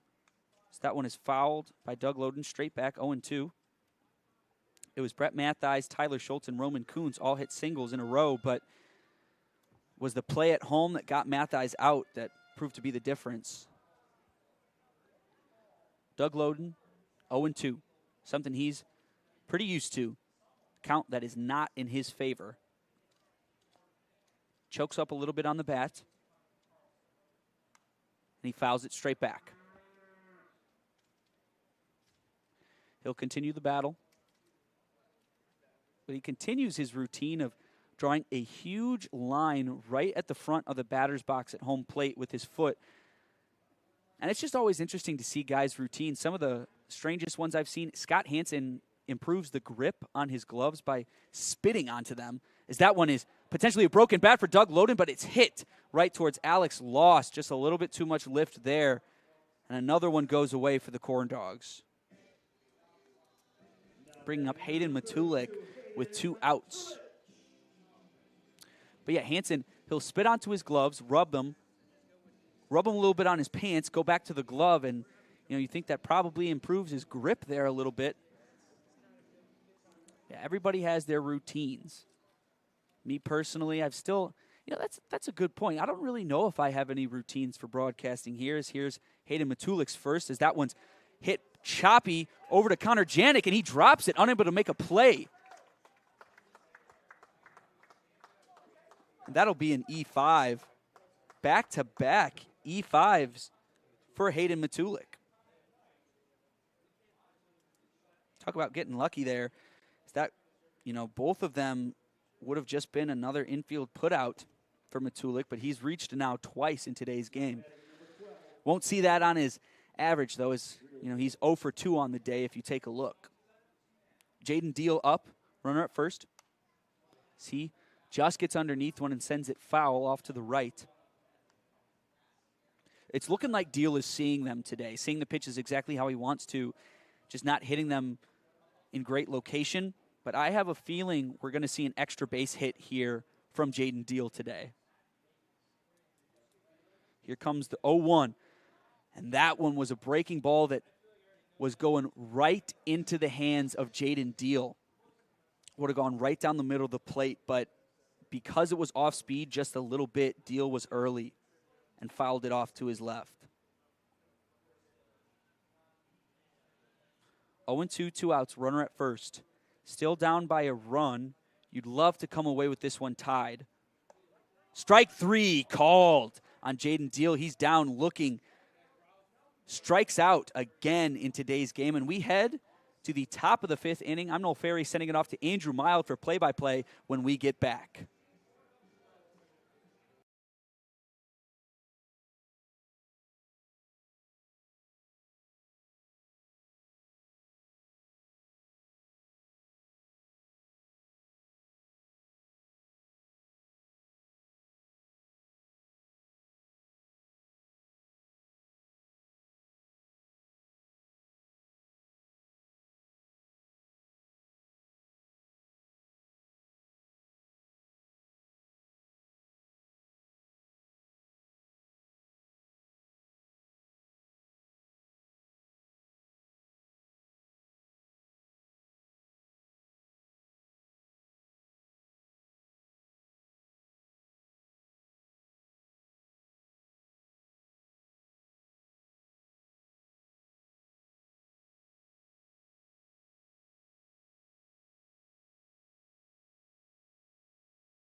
Four innings have come and gone. We're in the 5th inning, and it's been a pitcher's duel as Ryan Truxell goes for his 2nd inning of work. And before we get the inning started, attorney David Gladish represents clients that have cases involving personal injury, wrongful death, auto accidents, medical malpractice, and more. Visit dgladishlaw.com to learn more. That's dgladishlaw.com. And for Ryan Truxell, he has just been an incredible arm. He can start. He can come in relief. This is his 7th appearance on the season. He only has 1 start as he started against the Oilmen in his last game. We went 5 innings, allowed 2 runs, none were earned due to an error. He allowed 4 hits, 2 walks, and he struck out 8 that day. He has an ERA of 0, and the first pitch is inside, ball 1 to Aiden Wright, who backed out of the way. It says that he does have runs against him in a 1.14 ERA, but that's due to an error on the website that we use. Foul ball off the end of the bat, 1-1. As the 2 runs that were scored in his Vikings appearance on June 13th were unearned runs due to an error. So that is one thing that we've been trying to change. But Ryan Truxell continues his scoreless streak. He's not allowed to run this season. The 1-1. Hit to the right. It's a hard liner, but it's out of play. It could have been very dangerous if it was fair, but it goes down as a long strike, 1-2. Ryan Truxell, one of the smartest pitchers in the league, that's what you have to do when you don't have the best fastball, but you can get crafty with your slider, changeup, and your four-seam fastball. The 1-2 drops in for strike 3. He got him. Aiden Wright watches it go by, and he's rung up. And that's the first strikeout for Mr. Truxell in this appearance. What a pitch. Yeah, Wright is not happy about that one. He had a little bit of disagreement there, but I think it's been pretty consistent tonight. It has been. At the top of the strike zone. It's a bigger strike zone, but it's a reasonably big strike zone. Yes. We're here to see you swing the bat. Some umpires would say that. Peter Fusik's up. He's 0 for 2 with a flyout, and he reached on an E5, and he watches the first pitch slider go off the plate, 1-0. Well, no, I was, was a little bit bored at home. Usually that's what happens when you're waiting around for the ball game. Fusick swings through a fastball, 1-1. And I was kind of curious on who invented the first ever corn dog. Who was credited by inventing the corn dog? And it was a American food columnist and innovator, 1-1. Hard hit grounder left side. Sakamoto dives. He fires, and he got him by a few steps. Who said catchers aren't athletes too? Carlos Sakamoto is a vacuum cleaner over at third. He sucked that one in, and he got him out. That's just a great play. That's looking like, something the Majors would do. A guy who's a veteran over at third. That was even a spin there on the ground to get that ball up into his throwing arm. Great play by Sakamoto.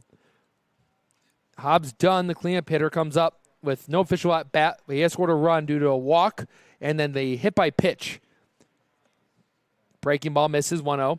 And getting back to it, it was Sylvia Schur who wrote for different recipe books like Ann Page and Betty Crocker.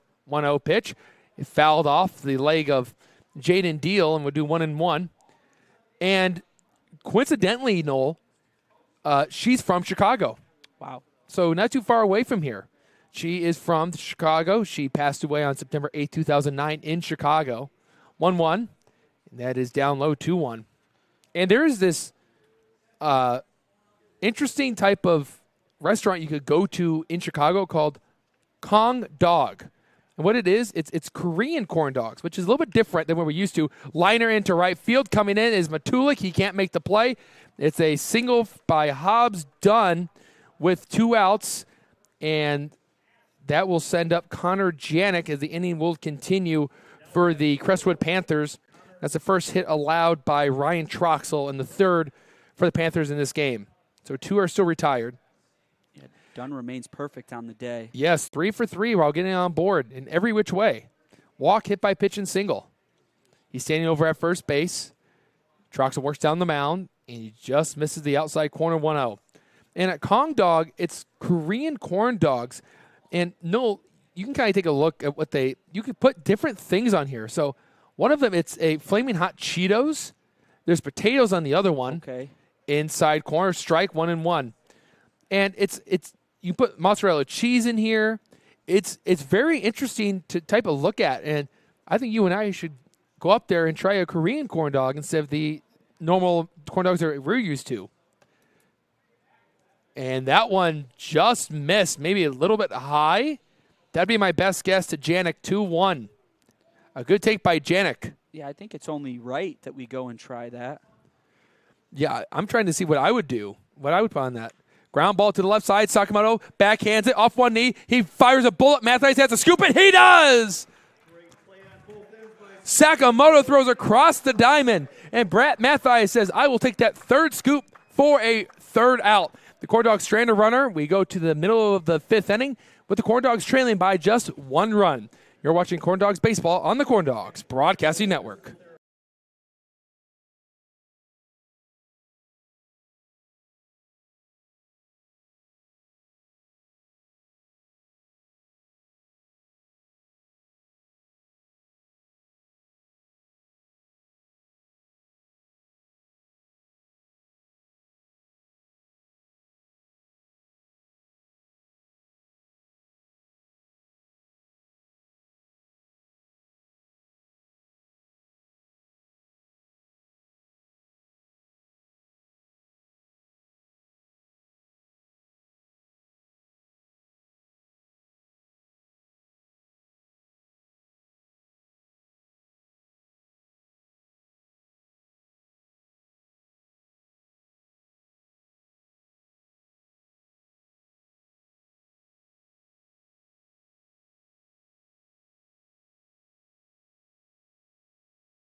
we've been through 4.5 innings, and once again, it's just been goose eggs matching each other one after the other. As the 3 runs that have been scored in this game came in the second inning, 2 by the visiting Crestwood Panthers and 1 by your Lake County Corn Dogs. Due up this inning is Small, Sakamoto, and Mathies. And as Small comes up to the dish, remind you that Macron is the official jersey partner of the Lake County Corn Dogs. Work hard, play harder. I'll tell you what, I'll tell you who was playing hard in that last inning. That was Carter Sakamoto over at third base, making 2 great plays, getting his pants dirty and showing off his catcher's arm from the hot corner. Small misses the fastball, 0-1. Got a lot of power to send it all the way over from third to first and on a rope, too. Very impressive. And it was a good play by Brett Mathies to scoop it. Strike 2 called. Looked like a 2-seam fastball there from Carlson. Worked its way back in. No balls and 2 strikes. As Carlson has looked mightily impressive today. You saw it, kind of looked at the numbers and didn't really think much of it, but he's been throwing a lot of strikes. Only 13 balls on the day. Small fouls it off, and that was strike number 45 from Carlson. So Carlson has thrown 58 pitches in this start. 45 of them have been strikes. That is impressive. That's a really good percentage. And they say the best pitch you can throw is a strike. 0-2, no outs. The pitch, Small's down on strikes. Carlson picks up his 4th strikeout, and that's how the bottom of the 5th starts, is with a swinging K, and Sakamoto will come up. And Sakamoto is 0 for 2, and he's trying to change his fortunes. And when you make 2 great plays like that over at third base, that can get your confidence started a little bit. Yeah, not too much to be happy about for these past couple games from Carter Sakamoto, and I think that travels both on the defensive and offensive side. Carlson fires it, and this is bunted straight back, and that was right over my head. Heard the thump over. 0-1 as Sakamoto tried to bunt his way on base and get some momentum started for the Corn Dogs. The offense is off to a slow start tonight. The bullpen for the Panthers is moving around right now. Can't see who it is, but someone is towing the slab in that bullpen and throwing around. 0-1 pitch. Sakamoto pops it up right side. He throws his bat in disgust. Dunn is camped underneath it, and he secures it with 2 hands, and it's 2 up and 2 down to start the Corn Dogs half of this 5th inning. And see if the Corn Dogs can get something started with 2 outs with Brett Mathies. Now, this was the part of the order that have the 3 hits, Mathies, Schultz, and Roman Kuntz. As Mathies hit one in the right field and was thrown out on a 9-2 putout after he was deked out by Aiden Wright. The pitch is just out, 1-0. And that play that was done by Aiden Wright reminded me of a college catcher that played for the University of Louisville that did that in a blowout game. I can't remember who they played. I want to say it was another ACC rival, maybe NC State when that instance occurred. Mathies takes it low, 2-0. And he stood there and he waited, and by the time the ball got to him, he caught it and applied the tag all in one motion and got the out. And Aiden Wright tried it earlier on Scott Hansen, but Hansen legged it out because the throw was a little bit up the line. But that time, Fusick, the right fielder, put it right on the money. Called strike 1. Planted on the outer portion of the plate. It's now 2 balls, 1 strike, 2 outs, and the bases are clear for the Corn Dogs as Carlson tries to put up his third consecutive scoreless inning. Down low, 2-2. Actually, the correction, it's 3-1. 3 balls and 1 strike. So a hitter-friendly count for Mathies. Mathies has hit a few doubles in the last 4 games, but has yet to hit his first Corn Dog home run. This would be a good time to do it. 3-1. Mathies swings and lifts it off to the left and towards the parking lot. 3 balls, 2 strikes, and there are 2 outs. As the Corn Dogs and Panthers battle for just the second time this season and in the Corn Dogs franchise history, as Vikings and Oilmen do battle in Whiting, 5-1 in favor of the Oilmen as of right now. 3-2. Hit to the hard to right side. Diving play by Maury Garrett. What a play by that second baseman as he robs Mathies of a hit. And that will close the book on the 5th inning. We move on to the 6th as Eric Carlson puts up a 1-2-3 inning. It's the Panthers 2 and the Corn Dogs 1.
Sixth inning, Panthers lead 2-1.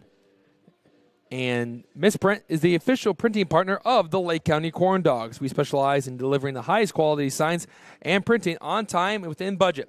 Big or small, we do it all. Visit misprintindiana.com to learn more about our services. Off Square Brewing, the official brewing partner of the Lake County Corn Dogs.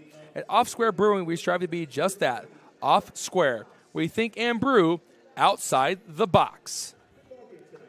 But stepping into the box for the Crestwood Panthers will be Alex Loss, and then Maury Garrett, who made a nice diving play to end the fifth, and then Joshua Aganiga.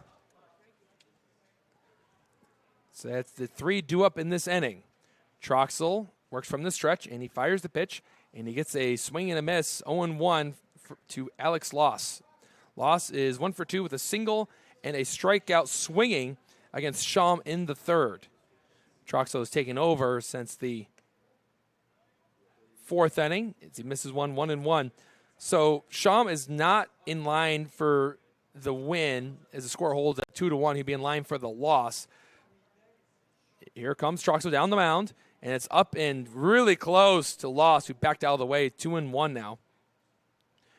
And kind of looking at what's going on in Major League Baseball, and for MLB fans, there was a big story going on in Atlanta today.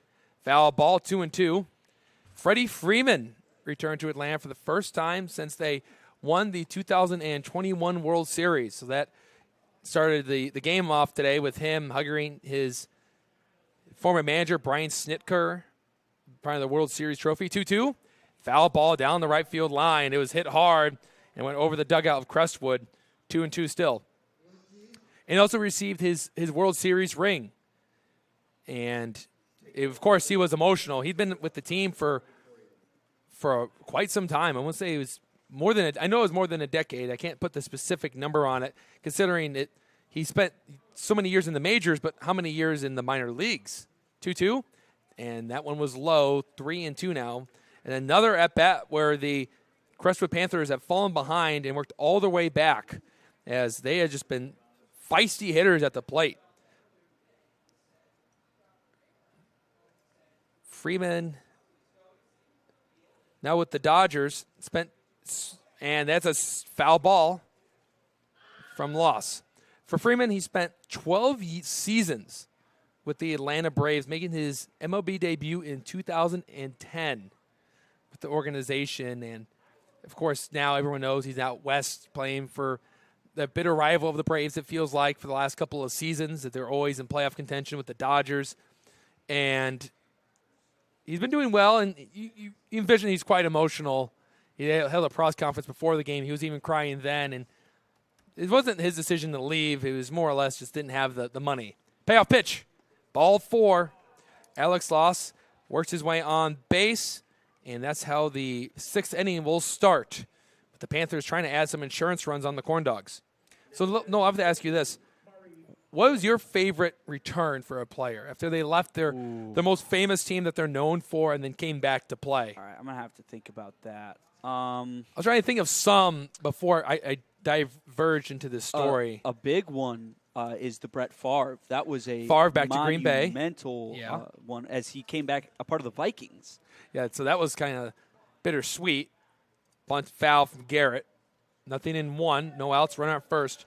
But I think my favorite one is going to be Week 1 Broncos Seahawks when Russell Wilson plays in Century Oh, so that is going to be your favorite. It's probably going to be the most memorable, the most painful for me. 0-1. Set up on the outside of his deal. Throw over the first base to check up on Alex Loss. One of my most recent ones I can remember was Chris Bryant returning to Chicago after he'd been traded to the San Francisco Giants at the deadline just a season ago. 0-1 from Troxel is hit into the air, and it will go over to the Off-Square Brewing Pavilion off to our right. And 0-2 still. Trying to think of other ones where players left when they were in their older year, like maybe Dwayne Wade when he returned to Miami after he went to Chicago. LeBron when he returned to Cleveland after he went to Miami. Maybe the second time after he left Miami when he went to the Lakers. 0-2. The swing and a miss. Ryan Troxel blows it past Garrett. And that is the second strikeout for Troxel, and he picks up the first out. Nothing tricky about that pitch from Troxel. Just blew right by and went right to the heat. Yeah, Troxel's the type of guy. I mentioned it in the pregame show the other day where he's got one of the deepest bags on the team in terms of pitching. Super technical. What he lacks in velocity, he makes up for with his craftiness. Aganiga hits one to the right. Mathis going back, and it's a foul ball. It was hit between three fielders, Matulik, Small, and Mathis. And it will start off this at-bat with a strike to Aganiga. Well, and Troxel, I've heard from some players around the region that he's the type of guy who likes to talk about pitching as he's super passionate about it, and he spreads his wisdom. He shows people what kind of pitches he's throwing, teaches you some things here and there, and just, he's a great baseball mind, and he likes to share that information. It kind of reminds me of a Gray Maddox-type player. 0-1. Ground ball to the left side. Schultz fields it. Goes to Small. Small relays to the first. It's a double. No, he's safe. He's safe. Mathis sold it as if he got him. And Aganiga legs out a fielder's choice. It was almost an inning-ending double play, which would have given the Corn Dogs some momentum going to the bottom of the sixth with them down one run. That could have served its purpose. Yeah, and the players are all really frustrated about that. Colin Small putting his arms up into the air, and it was close. It was very close. From our angle, I don't have that good of a look at first, but it looks like the ball and the foot came down in the bag at almost the same time. Yeah, talk about being a bang-bang play. That's as close as it's going to get. Ground ball to Colin Small. Small's down on it. He flips it. No double play that time because that is the third out. So back-to-back fielders' choices and the top of the sixth. Let's rub our lucky hats and hope the Corn Dogs can score one and tie it up or maybe take the lead as they are down one going into the bottom of the sixth inning. You're watching Corn Dogs Broadcasting Network.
Bottom of the sixth, Corn Dogs still down that one tiniest of runs as the Crestwood Panthers will dip into their bullpen for the first time in this game. They'll turn to the right-hander, Jacob Cook, who is making his seventh appearance on the year with a 4.79 ERA.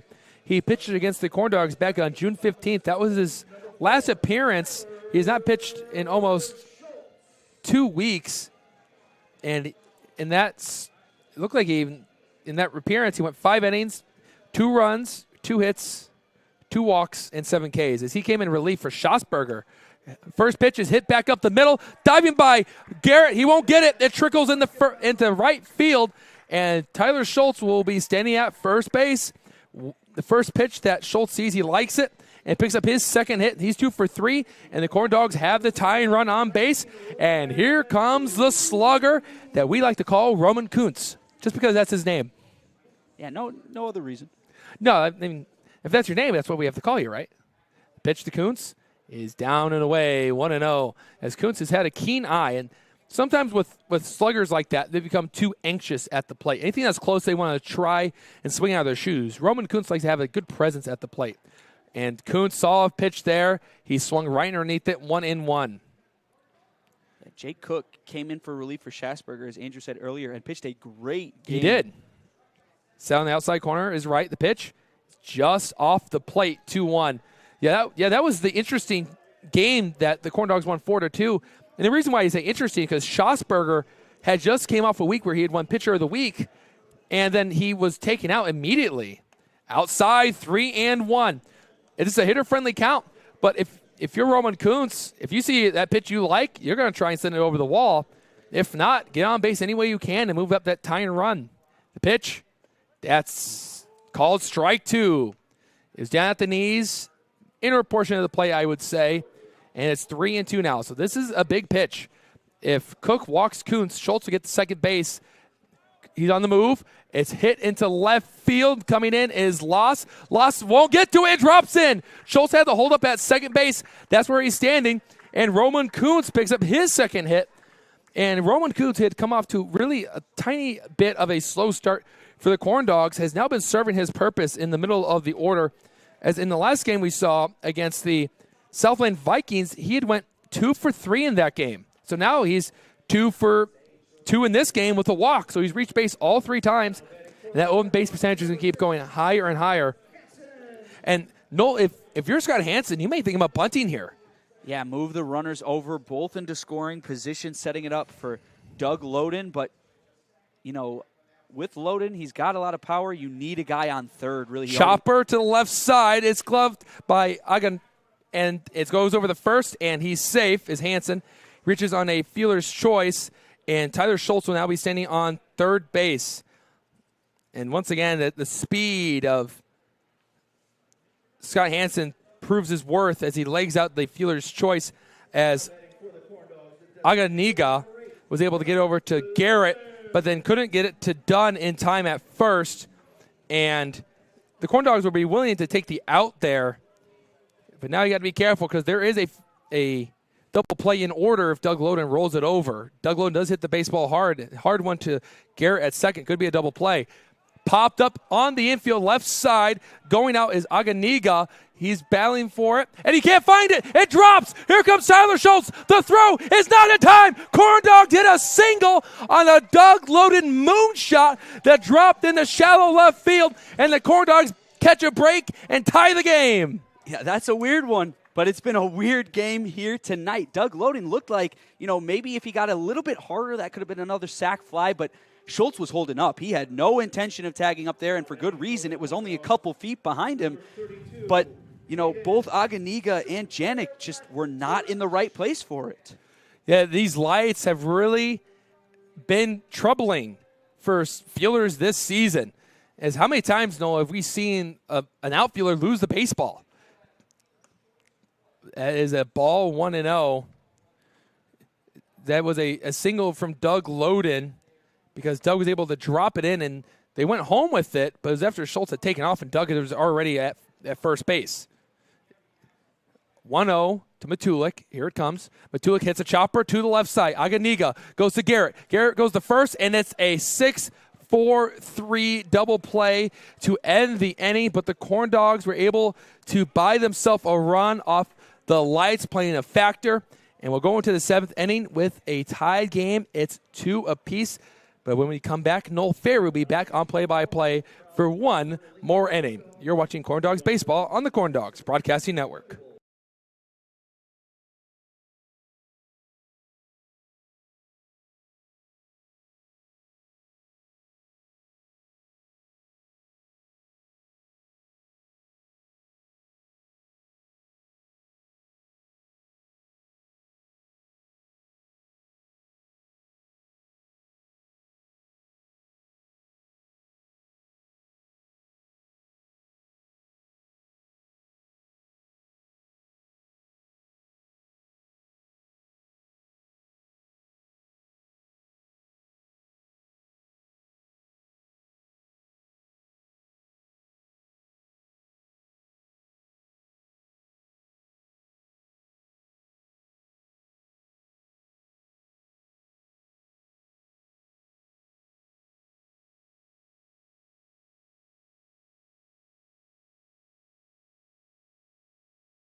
It is all tied up. Top of the 7th here for the Lake County Corn Dogs and the Crestwood Panthers.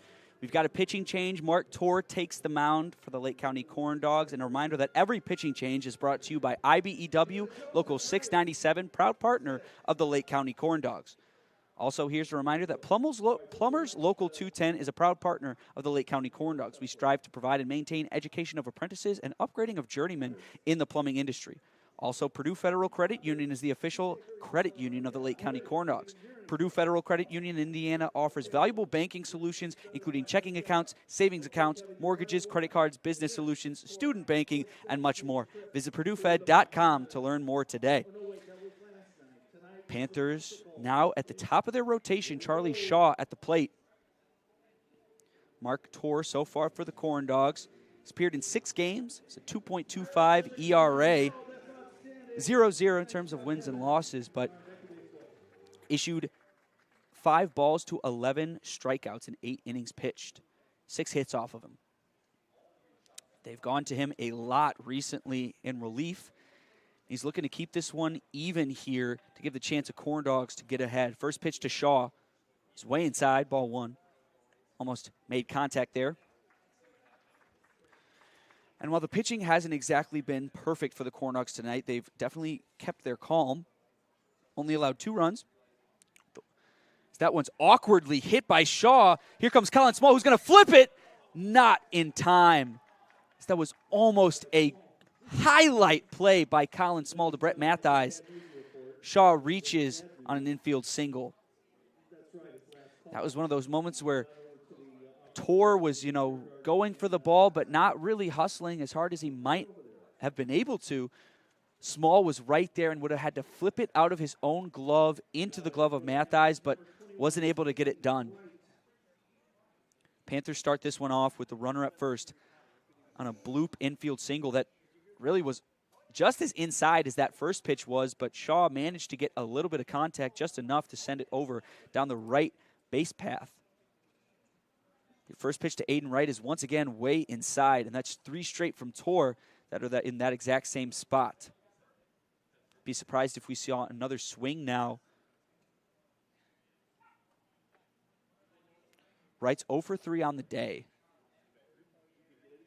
Comes the 1-0, and that's inside once again, but hit foul.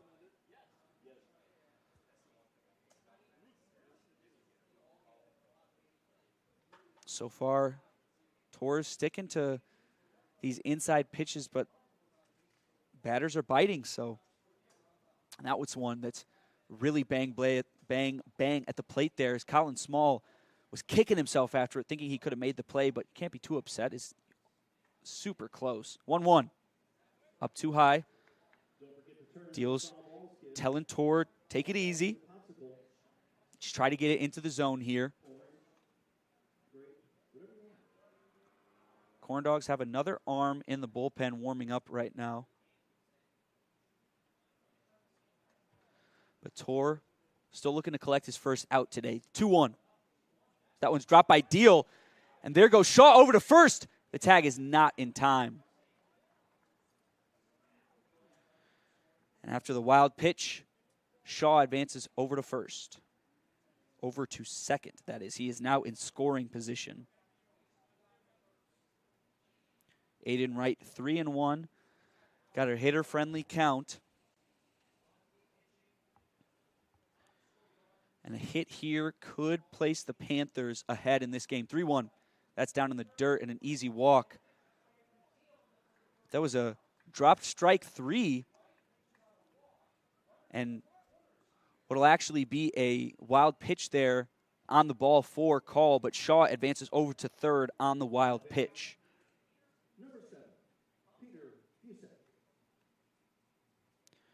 So far, Torr has seen 2, and 2 have gotten on base. Runners at first and third. He's got to climb himself out of quite the hole here to keep this one within striking distance for the Corn Dogs. For a team that's having struggle at the plate today. Peter Fusick sees his first big cut. Not in time. 0-1. Being able to grab this first out with a strikeout here is so huge because then, you potentially have that double play with no harm done with the runner over at third. even if he does go home. Takes off. Big strike 3 called, but it's off the glove of Deal. Now Aiden Wright is over at second, so the Panthers have runners at second and third. 0-2 count here to Peter Fusick. That was a good jump there by Wright.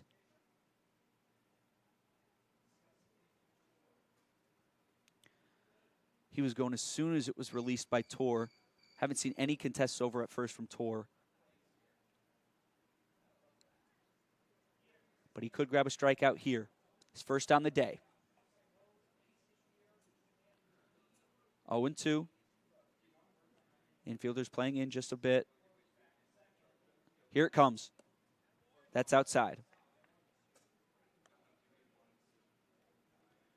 Now we're running out of time here at Legacy Fields. It's the top of the 7th, and the Corn Dogs are going to need to get something going in this next inning, but they got to get themselves out of this sticky situation. As there's a big swing and a miss for Peter Fusick, but hit foul. He just caught it. He collects himself. Over 3 on the day for Fusick with a fly out, an error, an E5 where he actually reached third, but was held at bay, and a 5-3 putout. Now he sees 1 and 2. Here it comes. That's outside, same spot once again. 2 and 2. And today the story has just been the Crestwood Panthers not biting at almost anything the Corn Dogs are throwing. Corn Dogs had to get a lot of strikes looking and outs just out in the field. 2-2. That one is hit on a rope right towards Roman Kuntz over in left field. And he throws over, keeping everything at bay.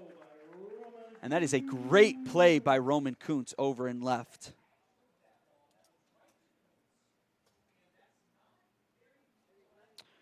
No chance for Shaw to tag up there, as it would have been ill-advised for a guy with a lot of power in left field in Roman Kuntz.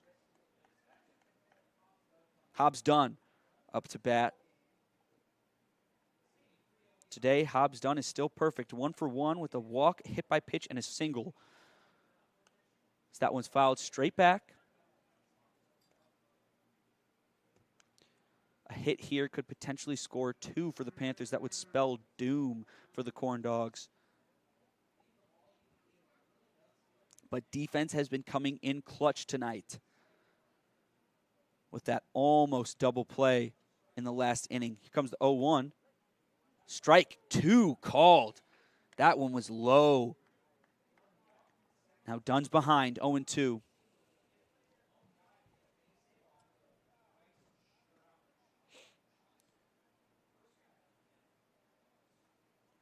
0-2 here. Tor delivers, and that one is also hit on a rope right towards Scott Hansen in center. Tagging up is Shaw. The throw home is in time. And that is a great throw by Scott Hansen in center. He was called upon to make the move from third to center today, and he delivers in a huge moment, ending the innings for the Corn Dog.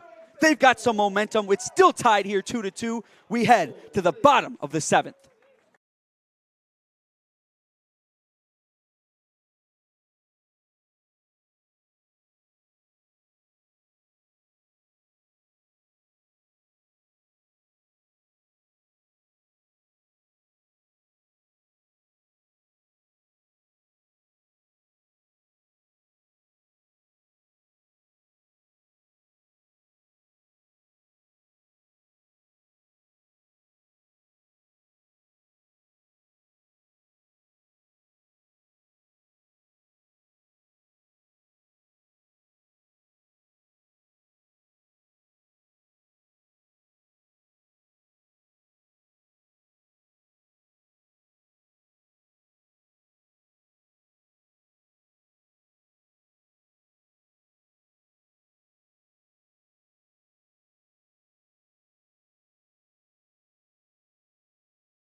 madness here in Legacy Field as it is tied 2-2. Share this stream with everyone you know, as this is some great Northern League baseball. The Cardiac Corn Dogs are going to have to make an appearance here tonight if they're going to take this one. Here's a reminder that the University of Chicago is proud to be the exclusive medical provider of your Lake County Corn Dogs. UChicago Medicine is a leading community of physicians, researchers, and game changers that make a difference in your life. UChicago Medicine at the forefront. And to end off the top of the 7th, the absolute rocket by Scott Hansen in center. That was one of those instances where Dunn hit that a little bit shallow, so Hansen had to run in for it, but as a result, he already had all the momentum moving forward. So on the throw, running ahead at full speed, just give your entire body weight into that throw. And he got it with steps to spare. Jaden Deal up. And that one's a chopper hit right towards Connor Janik at third. He mishandles. It's going to be close. Deal is safe at first. And that's going to be an E5, another one on the day. The third one for Connor Janik over at third. So that's, just another tiny mistake that could lead and snowball things. And, potentially here now in the 9-hole, we could see Colin Small go for the bunt to advance Jaden Deal to scoring position. And now, as a result, Janik is playing in at third, looking to keep the bunt out of the possibility. Here's the bunt. And it's one that goes right in front of Aiden Wright. The throw over to first is in time, but Jaden Deal is safe at second. It's a great sack bunt.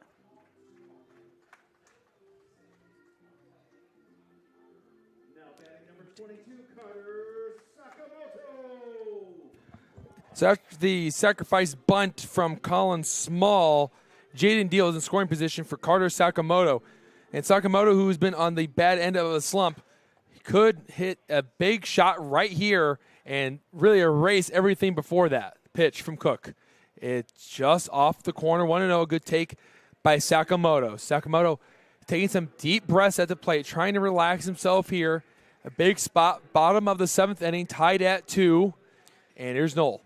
Sakamoto 1-0, looking to get something going for his team. As that one's hit on a rope into left field, but underneath it is Alex Loss tagging up is Deal, but he decides not to go for it and stays over at second, and that is a huge play by Loss over in left field. Sakamoto got a good piece of that one, and now the Corn Dogs are relying on Brett Mattheis to drive in the go-ahead run over at second. He is 1 for 3 on the day. And at the last at bat, he lined out to second, so he's made good contact today. Jaden Deal taking a big lead over at second. Mattheis watches one go right down the middle for strike one. So that was a big changeup there from Cook. Mattheis didn't like it, so he'll see another one. 0-1, 2 outs. That one's fouled off. He just missed that one. Goes straight back. 0-2.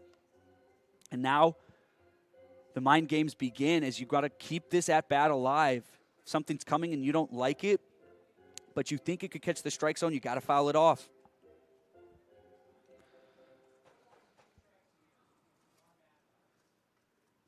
Oh, 2. Huge spot for Mattheis. And that's outside. Good take by Mattheis. Didn't chase it. 1-2. He's going to try to fight his way back here. As even if he can reach, first and second brings up Tyler Schultz, who is known for delivering. Jaden Deal over at second. Got a lot of speed. That's outside. Once again, another great take from Mattheis. 2-2. And those bottom right corners that sink outside for a lefty hitter like Mattheis. He's doing a great job not chasing anything. 2-2. Same exact spot, and Mattheis stone cold at the plate. Full count. Now, you know, you're going to have to think that Cook goes to something else here. Runner at second. That's really all that matters here. Payoff. Same spot. Brett Mattheis walks. Bringing up Tyler Schultz, who is 2 for 3 on the day. And he's been hitting the ball hard, to say the least. So in a lot of instances, that's a good thing here, but if that's going to be the case and you hit a liner to any of those outfielders, Jaden Deal's probably going to have to stop at third. So we'll see the approach that Schultz goes to here. There's going to be a quick mound visit for the Crestwood Panthers for Cook.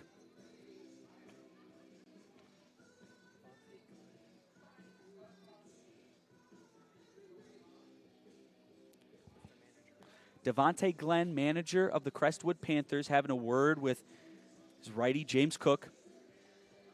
So far, Cook hasn't given anything up to the Corn Dogs, but getting himself into a sticky situation here, but only need one more out to end the inning. He collects himself, and here comes Tyler Schultz after having a word with Justin Heisman.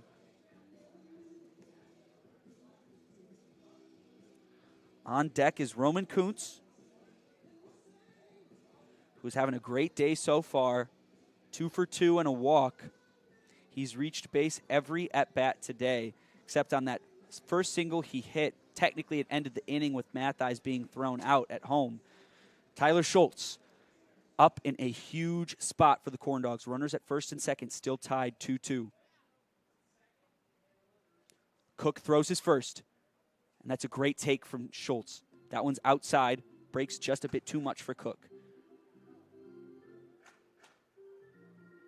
And Schultz wouldn't be afraid to walk here, load up the bases for Kuntz. 1-0. That's strike one called. And, you know, that's a pretty similar spot to the previous pitch.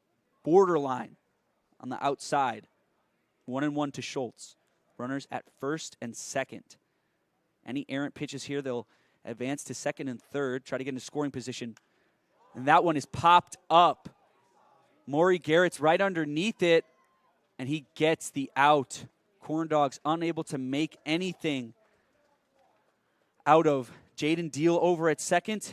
Score remains 2-2, and we head to the top of the 8th. I'm Noel Ferry, and when you get back, you'll be hearing Andrew Mild on the play-by-play.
Hello and welcome back. Andrew Mild back with you for the 8th inning, and we're still tied at 2 apiece between the Corn Dogs and the Crestwood Panthers. And these first 2 games of these 2 teams have been exciting, as the last game was decided by 2 runs, and again late in the game we're still tied at 2. And as the new pitcher Dylan Matusak warms up, let's give a friendly reminder that Robin Salzadier with that Properties is a proud partner of the Lake County Corn Dogs. Whether you are purchasing a new home or selling the one you currently own, Robin specializes in obtaining the best price in Northwest Indiana. Call her today at 312-671-0034. That's 312-671-0034. And for the Lake County Corn Dogs, they have turned to Crown Point native and current right-hander for Heidelberg Heidelberg College, Dylan Matusak. And for Dylan Matusak this season, he has pitched in 7 games. This will be his 8th appearance, and pitched 12 and 2/3 innings, striking out 18, walking 12, and has a 2.84 ERA, where he's also gotten 2 saves on the year. And the story of Matusak, time and time again, is what type of Dylan Matusak are we going to get? Are we going to get the Dylan Matusak that fills out the strike zone and gets outs, or the one that's kind of all over the place? He starts his windup, and the right-hander delivers, and he sees one go upstairs for ball 1. Due up is Janik, Loss, and Garrett. And then as part of the order, Janik and Loss have had singles, and Garrett is 0-4, and that's ball 2 now. 2 fastballs, both stay up, and Dylan Matusak doesn't want to walk the leadoff guy on. This is usually where pitchers get hurt, is when they issue free bases to start the inning. Hit foul and out of play, 2-1. So Matusak settles in, fires a strike. And Corn Dogs will play again tomorrow here at home. So buy your tickets online at corndogsbaseball.com. 2-1 pitch, up and in, 3-1 now. As Matusak has fallen behind in the count to Janik. Janik 1 for 3 with a single in the second where he scored, hit an infield fly, and grounded out to third base. Matusak, wind up, pitch, and he blows a fastball by him, 3-2. Pure heat from Matusak. He's a Crown Point Bulldog. He pitches like a Bulldog. Wind up. Payoff now. He got him. Big strikeout from Dylan Matusak starts the inning. He was behind 3-1, and he just blows 2 mean fastballs right past him, and he gets a big strikeout and 1 out to start the inning. Not messing around there, not going to Uncle Charlie or the slide piece, just the old reliable, the fastball. Yeah, usually Dylan Matusak is a live and die by the curveball kind of guy, and if it's not breaking his way. Speaking about curveballs, it drops in for a strike as Alex Loss was in a loss for words there as that curveball started at his head and broke in for a strike, just front dooring Loss, who is 1 for 2. He reached base on a walk. Here comes Matusak, and he gets the inside corner. It probably just got the black, and Matusak has fired 4 straight strikes now. He's ahead, 0-2. Here he comes. And Loss ducks out of the way. It was up and in. Now it's 1 ball and 2 strikes. That's all right. If you wanted to waste a pitch there, you don't want to throw anything too good. Matusak works quick. He has a good rhythm. Here he comes. Ground ball right side. Colin Small's there. Got a friendly hop. Fires the first. Chest high to Mathies, and there's 2 outs. Yeah. So 2 quick outs started our inning. And this is the controlled Dylan Matusak that, the fans here love to see. He delivers strikes, and he delivers them blazing fast. I mean, he's one of the hardest throwers on the team. He puts his whole body into it. And when he gets in a little bit of trouble and he's trying to get guys to swing, like Andrew was saying, goes to Uncle Charlie. And when it doesn't break how he wants it to, you got pitches going up over Deal's head, to his right, to his left. But tonight, Matusak's looking good. He's gotten 2 outs, and he starts Garrett off with a strike. Got the letters and the inner portion of the plate, 0-1. Due up for the Corn Dogs in the bottom of the 8th is Kuntz, Hansen, and Loden. The heart of the order. It has a lot of power, especially Kuntz and Loden from the left side.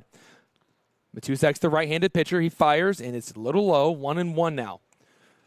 Corn Dogs have had some momentum since Scott Hansen's 8-2 double play to conclude the 7th inning and keep this at a tie ball game.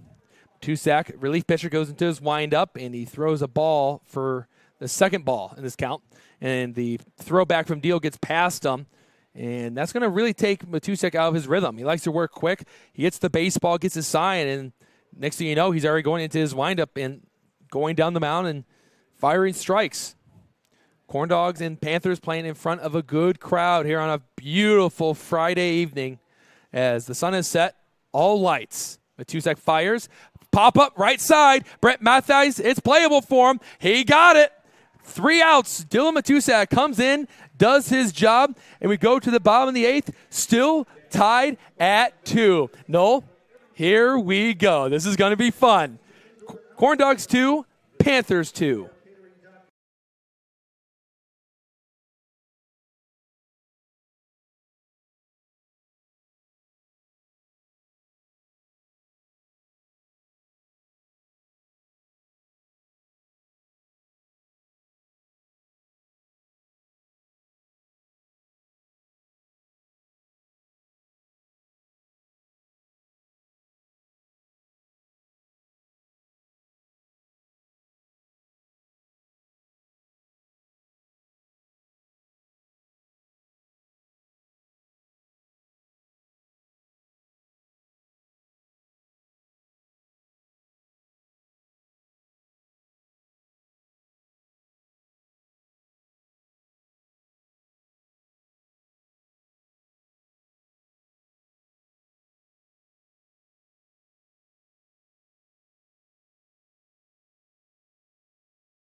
home half of the 8th. We're still tied at a pair apiece. And interesting move coming from Devontae Glenn and the Panthers. They go into their bullpen and go to their usual starter, Justin Schosberger.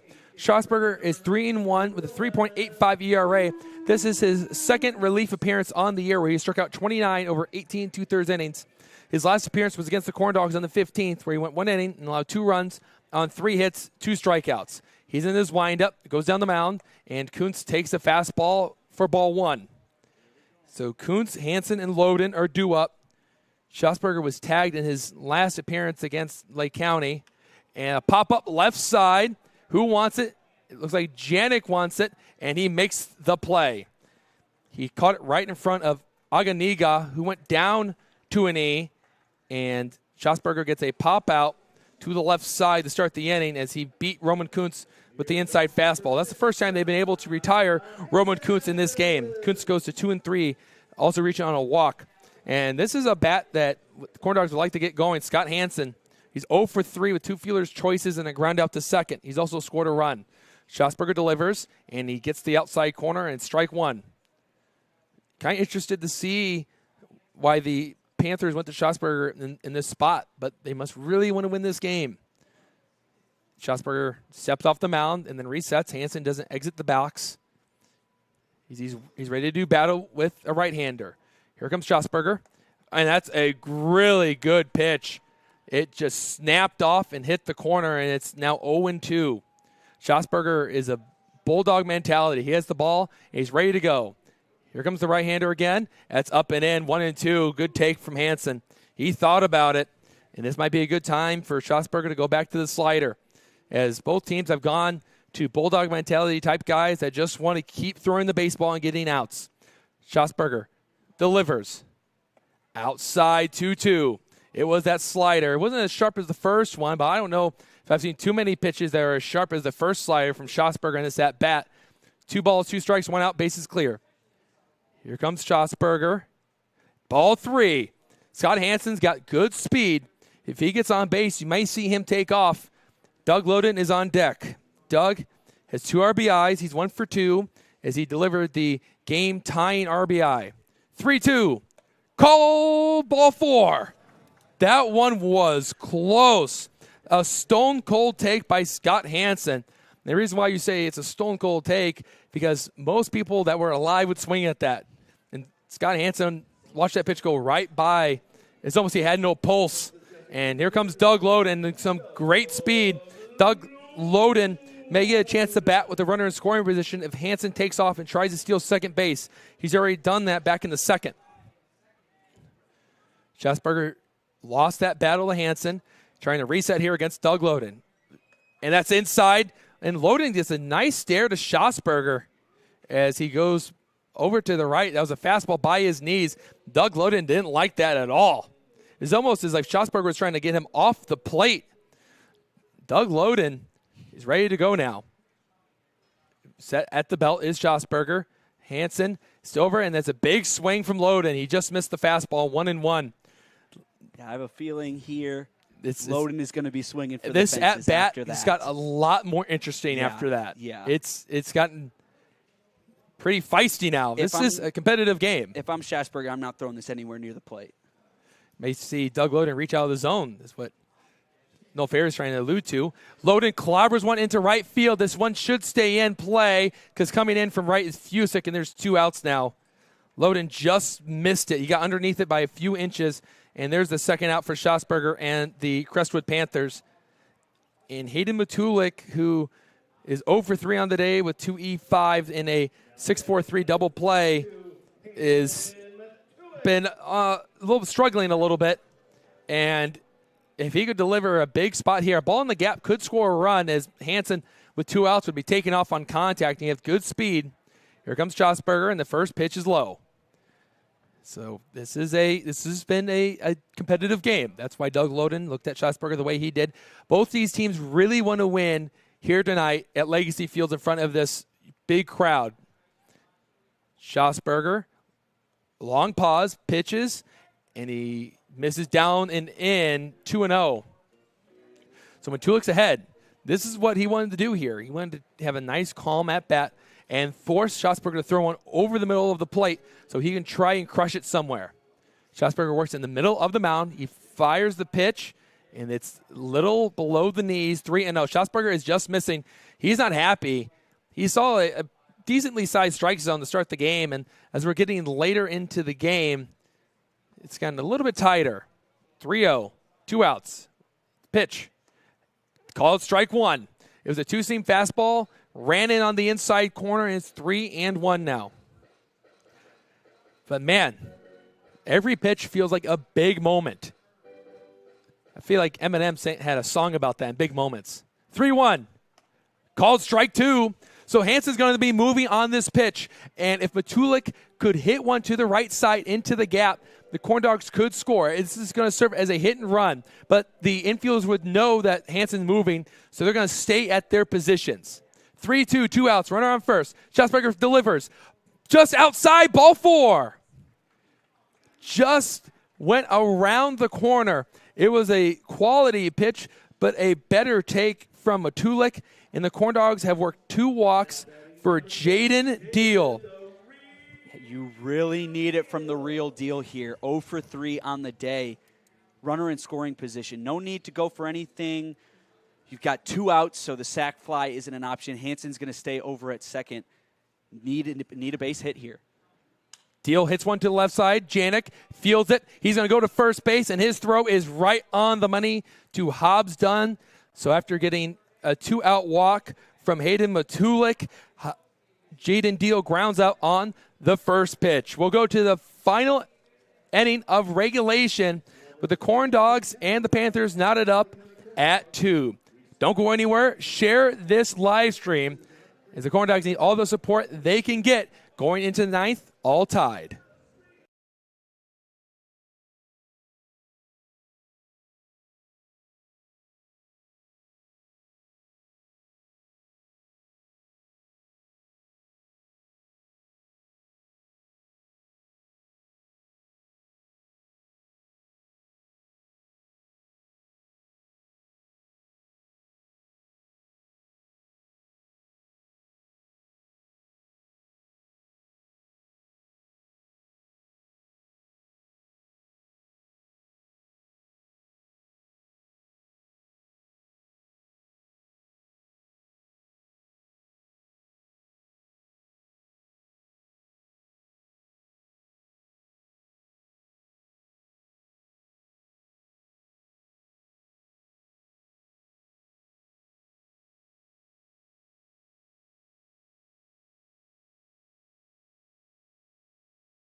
It's the 9th.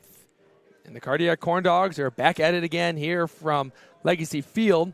As we get ready for this trauma-filled inning, Athletico Physical Therapy is a proud partner of the Lake County Corn Dogs. We treat you, not just your injury. Visit athletico.com to book your appointment today. Backcourt Bar and Beverage Services can handle every type of event from venues to weddings to indoor and outdoor parties. Visit bcbarcatering.com and let us start planning the perfect event for you. Colonial Life is also a proud partner of the Lake County Corn Dogs. Keep unexpecting. Life is anything but expected, including our approach to employee benefits. Visit coloniallife.com to learn more today. That's coloniallife.com. Crown Antique Mall is a proud partner of Lake County Corn Dogs. We offer a unique mix of antiques and collectibles. Visit crownantiquemall.net to view a list of our upcoming market dates. Dining Solutions at Wicker Park is the answer to your catering needs. Whether you have 50 or 400 guests, we can accommodate any type of occasion. Call us today at 219-923-3830 and let us help customize your next special event. That is 219-923-3830. And as the Corn Dogs dip into their bullpen once again, it's a friendly reminder that every pitching change this season is brought to you by IBEW Local 697. And the new pitcher is actually Doug Loden, who's been the designated hitter through all 8 innings with 2 RBIs. He's going to try and give the Corn Dogs an opportunity to walk it off in the bottom of the 9th. Due up is Aganiga, Pena, and Shaw. So the bottom of the order, and then to the top with Shaw, and it's 1-0. Loden's only made a couple of appearances. That one is upstairs, 2-0. Loden has pitched 2 innings, no hits, no runs, 3 strikeouts, and he has 1 save on the year. Loden goes into his windup. Here's the delivery, and that is out 3-0. And you don't want to lead off this inning with a walk, as you have to envision that if Aganiga gets on, Pena would most likely bunt. But it doesn't look like Pena is on deck. It looks like it could be a pinch hitter for Crestwood, because that's number 13. Pena wears the number 9, because it could be a pinch hitter. And that is strike 1. Settling in is Doug Loden, and he gets the corner. That appears to be, I don't have a 13 on the roster given to me. And it's ball 4. So a leadoff walk for Aganiga, who'll go over the first base. And not the start that the Corn Dogs were looking for from Doug Loden. Walk in 5 pitches. All of them, nothing too uncontrolled, just a bit high for Doug Loden. He's going to the fastball a lot. I'd like to see him change things up here. That is Ray Hilbrick. Hilbrick is hitting here. He was not on the roster provided, but was able to find him. He swings and hits one foul, 0-1. So he's not trying to bunt. And for Hilbrick, he's batting at .357, and he's played in 5 games and gotten 5 hits and 14 at-bats. As the Panthers look for him to get a big hit here in the pinch hitting spot. Doug Loden, long pause at the belt. The pitch just off the plate, 1-1. Doug Loden, the pitcher, must have missed that by half a baseball, if I had to say so myself. It's evened out at 1-1, no outs, runner on first. Middle infield pinching in, trying to get the double play. Loden gets a swing and a foul, 1-2. And with every pinch hitter this season, they are brought to you by Ironworkers Local 395, proud partner of the Lake County Corn Dogs, as we recognize every person that wants to be a proud partner of the Lake County Corn Dogs whenever we get the chance. Loden looks in for his sign. He's ready. Here he comes. He gets a swing and a miss, strike 3. So after the walk, Doug Loden gets the strikeout of Ray Hilbrick, and there is 1 man retired. Back to the top of the order with Charlie Shaw. So Pena is out of the game. We'll have to have some defensive alignment changes for the Panthers in the bottom of the 9th inning. We'll figure out who's going to be playing center with Pena heading out. Shaw takes one just out for ball 1. Shaw on the day is 1 for 3. So he had a single in the 7th, and he was the man cut down at the plate on a strong throw from Scott Hansen, the Corn Dog center fielder tonight. Doug Loden delivers the 1-0, and he induces the swing and a miss, 1-1. 1 out, runner on first. It's all tied up.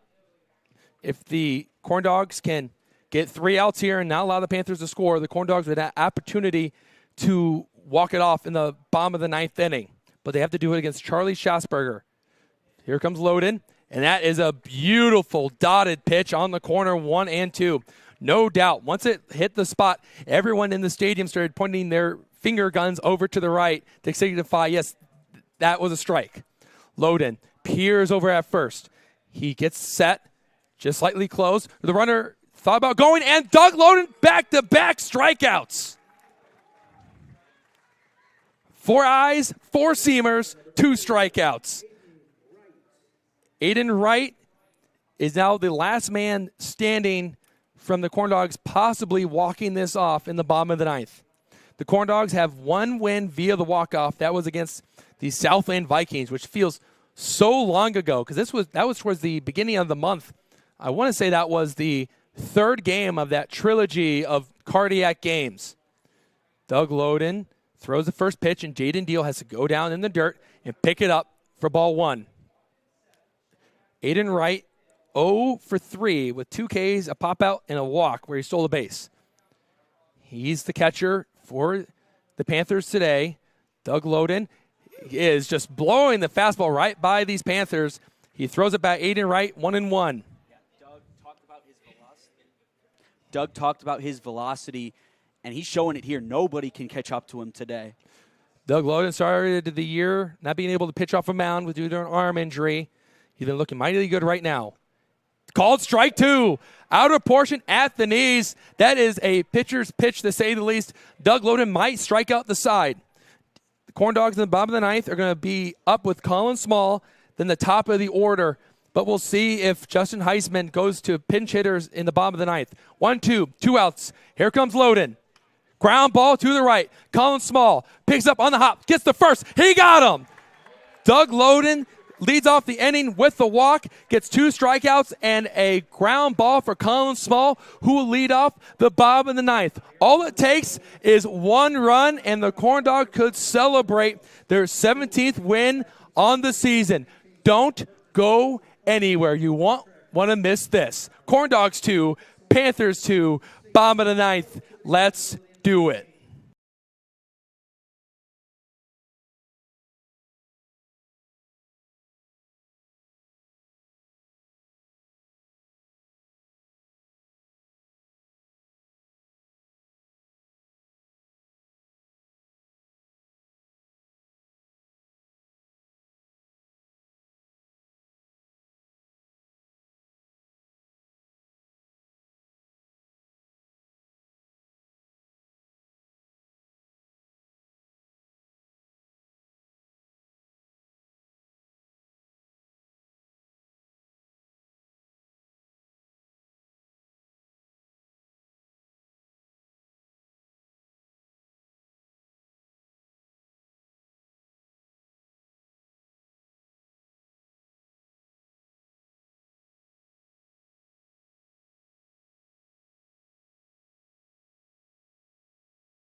Bottom of the 9th. We have reached the limit of regulation as the Corn Dogs and Panthers are threatening to go into extra innings. Andrew Milo, No Ferry, and Dining Solutions at Wicker Park is the answer to your catering needs. Whether you have 50 or 400 guests, actually, we already did that one. So Diversified Marketing Strategies is a full-service marketing agency that specializes in all forms of media and advertising.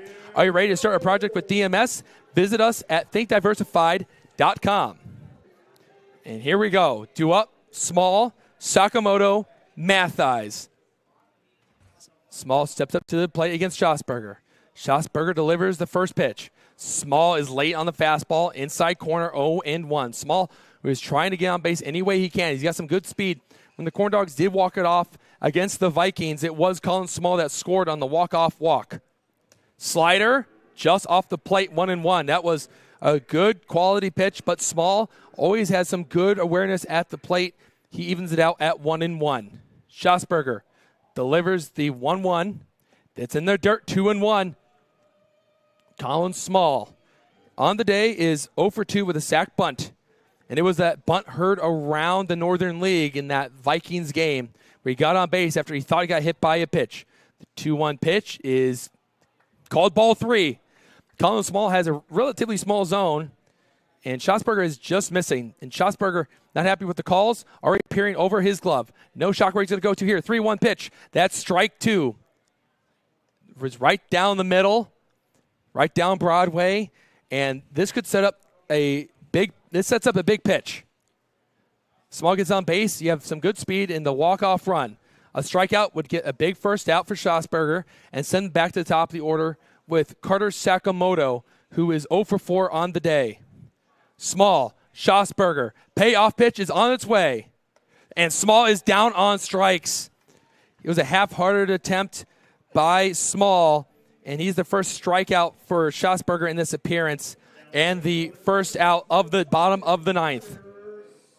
Sakamoto, he might be 0 for 4, but back in the 7th, he hit a baseball pretty well down the left field line, but Alex Loss had played him perfectly, playing towards the corner. Schosberger throws one off as it was backhanded by Wright. Wright did a little bit of a spin and delivered a throw right back to his pitcher. Sakamoto taking some deep breaths. Steps back up to the plate with his all-black bat. Schosberger and Sakamoto's late on the fastball, 1-1. Schosberger's the right-hander from Anderson University. He is a Raven. He's used to wearing the orange in black. He's pitched pretty comfortably this season for the Panthers. The 1-1. Down and away, 2-1. Any way to get on base here, you got to be calm and be able to slow down the nerves. You see Sakamoto taking his time to get back into the box. He's trying to get on base here and get something going for Lake County. The pitch. He hits one off to the right, out of play as it goes through a swarm of bugs that are hovering around the lights. It's almost like there was rain to our right, but they're going in every which direction. 2-2, 1 out. Schosberger is not looking to give anyone anything free here. We saw on the 3-1 and the 3-2 both strikes. Break-even pitch. Sakamoto battles as he hit it off the glove of Aiden Wright. Aiden Wright not happy with himself as he couldn't squeeze it. We'll do 2-2 again. Sakamoto has put up some nice quality ABs today, just trying to find some results, maybe some luscious green grass in the outfield. He's taking his time here after Tyler Schultz picked up that foul ball that was at the backstop, as the in-the-hole hitter has to pick up the baseball in those type of situations. We're set the scene. 2-2, 1 out. Tied at 2, bottom of the 9th. Here comes Schosberger. Called strike 3. Right on the black, a really good slider. Back-to-back Ks start the bottom of the 9th for Schosberger as he just put the collar on Small and Sakamoto. And this will send up Brett Mathies, who's been swinging a hot bat for the Corn Dogs in his last 5 games. He's gone on base twice today with a single and a walk. He's 1 for 3. Here's the pitch. It's a chopper to the left side, slow roller, tough play for Janik. Janik bare hands it, throws the first, and they got him. A spike the baseball from Hobbs Dunn, the first baseman, and a cheer from the Panthers dugout as Schosberger sits down the Corn Dogs 1-2-3 on an excellent play by the third baseman. And for the first time in Corn Dogs history, we head into extra innings. Free baseball from Legacy Fields as the Corn Dogs and the Panthers remain tied at 2.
Regulations couldn't contain these two teams. We have to go into extras to decide a winner.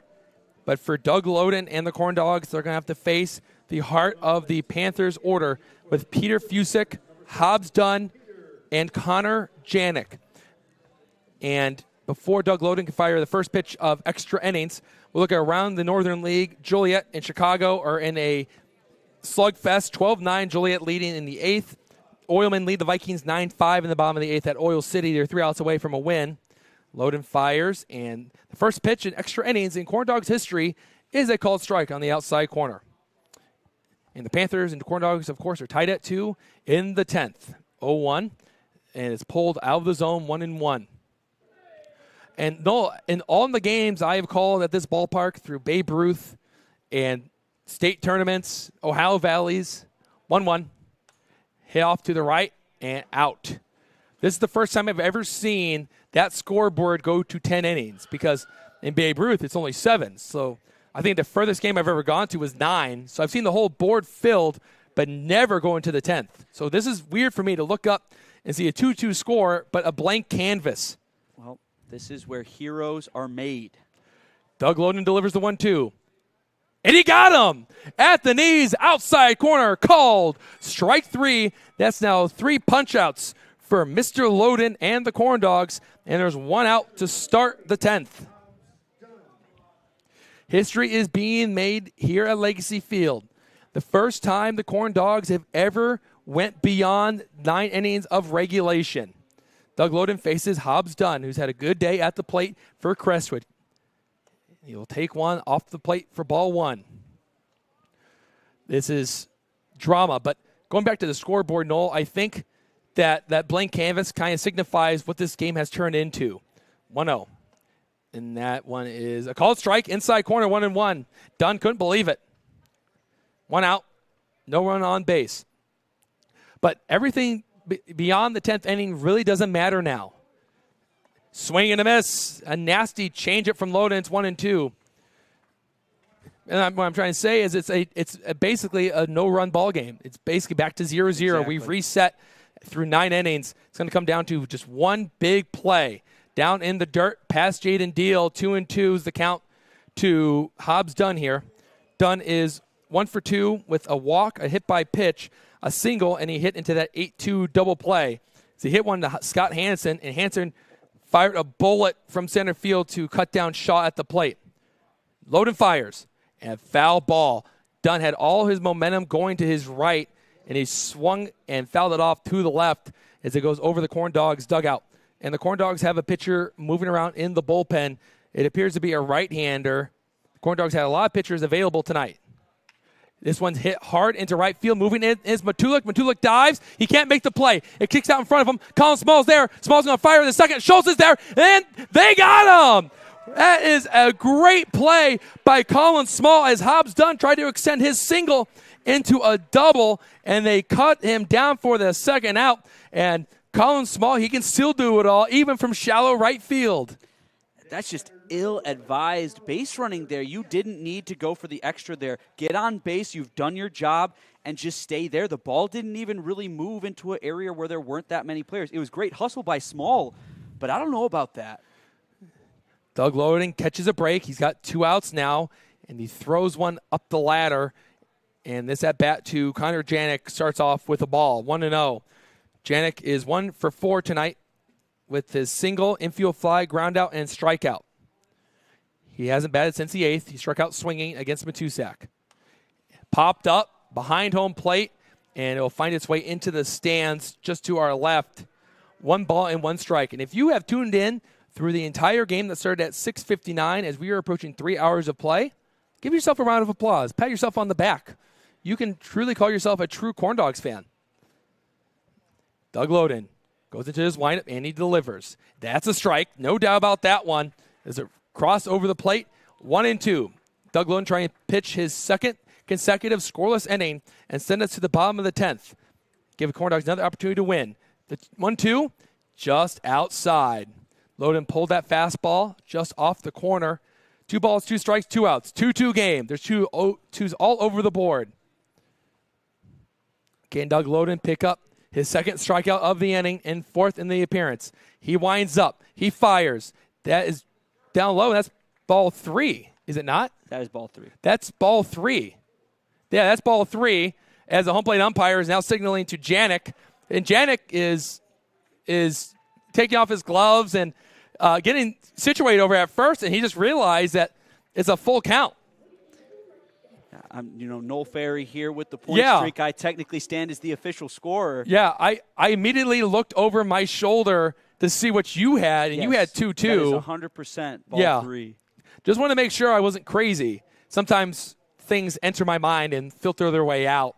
Just ask my parents. 3-2, 2 outs. Big pitch here from Doug Loden. He's looking in for a sign, peering over the glove. Here he comes. The 3-2. Hit to the right.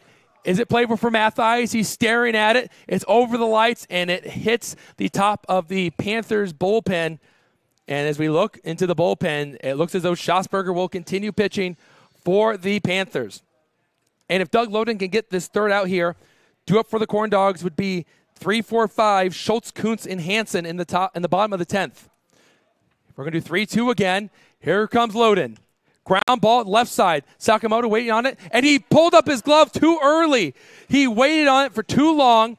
He went to backhand it, and his glove went over the ball, just got it with the tip, and it dropped right to his right, and that will be an E5 to prolong this inning.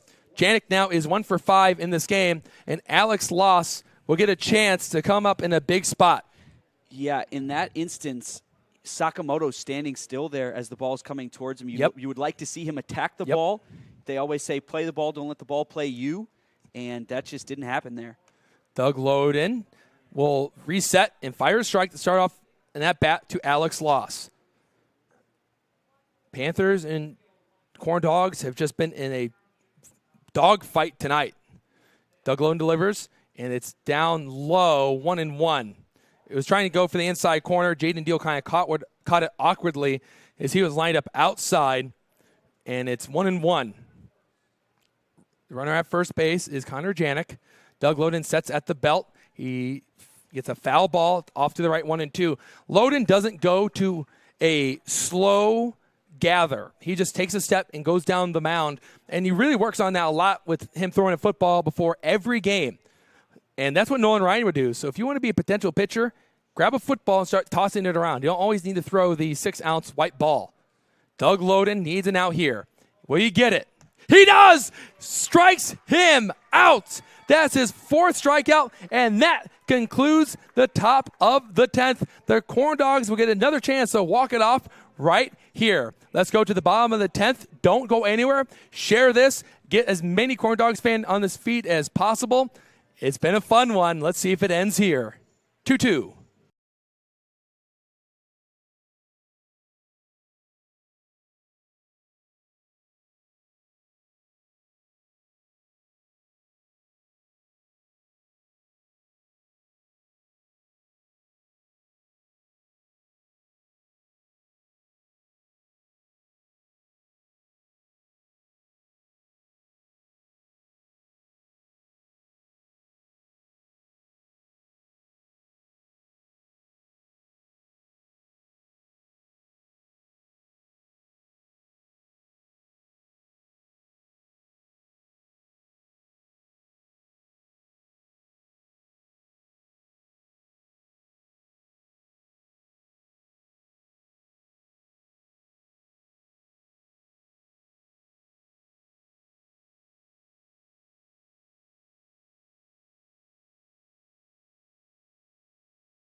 Bottom of the 10th, and no, you know what's better than baseball? Free baseball? Free baseball. Yeah, there you go. I'm glad you're on the same page there, my friend. As we're in the bottom of the 10th, there's still a good crowd on hand. They have been waiting patiently for the conclusion of this game. And if the Corn Dogs score 1, that would be the conclusion of the game. And they'll get the lead off with Tyler Schultz. Roman Kuntz is on deck, and Scott Hansen is in the hole. Schausberger still working on the mound for the Panthers. The first pitch is a strike. It was a slider, outside corner, 0-1. Schausberger wanted redemption against these Corn Dogs after he allowed 2 runs and only pitched an inning. Last game these two teams played. Down in the dirt, 1-1. Tyler Schultz has been a quality hitter for the Corn Dogs this season. He's had 2 hits on the night, and he was a phenomenal player for the PNW Pride, where he was an all-honorable mention for their conference. 1-1, and he swings through the slider. Schultz recognized it immediately out of the hand and swung right through it. He was trying to pull it into left field and see if he could end it there. But Schausberger ahead 1-2. Schausberger, former Northern League Pitcher of the Week, has just been reckless against these Corn Dogs hitters. And after a long pause between Schausberger and Wright, Schultz calls time. A lot of S's in this game, it feels like. Just trying to slow down, make sure you get them all right. Schosberger and Schultz. 1-2, no outs. Pitch. Ground ball to the left and foul, and the only person that can make that play is Justin Heisman, and he doesn't. And I know that's a happy coach down the line as he's seeing some good pitching from his team today, but he's also happy because his alma mater, the Ole Miss Rebels, are going to be playing for the College World Series National Championship tomorrow against Oklahoma. Got a little bit ahead of myself. Oklahoma Sooners and Ole Miss are in the finals. And another called time from Schultz. It just seems like Schosberger and Wright have not been on the same page in this at-bat. Yeah. You definitely have to keep your rhythm going here. That's what Doug Loden did so great in this past inning, and that allowed him to pitch so well. Wind up the pitch. Down and away. As you see our camera start to do a little bit of a dance. No, there's not an earthquake in Lake County. That is just the baseball hitting the fence where our camera is hooked up, and our cameras are doing overtime. We're doing overtime, and unfortunately, we don't get paid for overtime. Nope. Maybe we should start a strike, union style. 2 balls, 2 strikes. Schosberger delivers, and he gets Tyler Schultz. He went back to the inside heat, right into the kitchen of Schultz, and he gets this swing and the miss. That's his 3rd strikeout and the first out. Schultz moves to 2 for 5 on the day. And Roman Kuntz now comes up. Power versus power. If Kuntz gets a fastball and barrels it up and puts it in the air, that could be the game. Schosberger to Kuntz, and it's got to be scooped up by Wright off the dirt. It's been a great game. We are past almost to 3 hours of play tonight.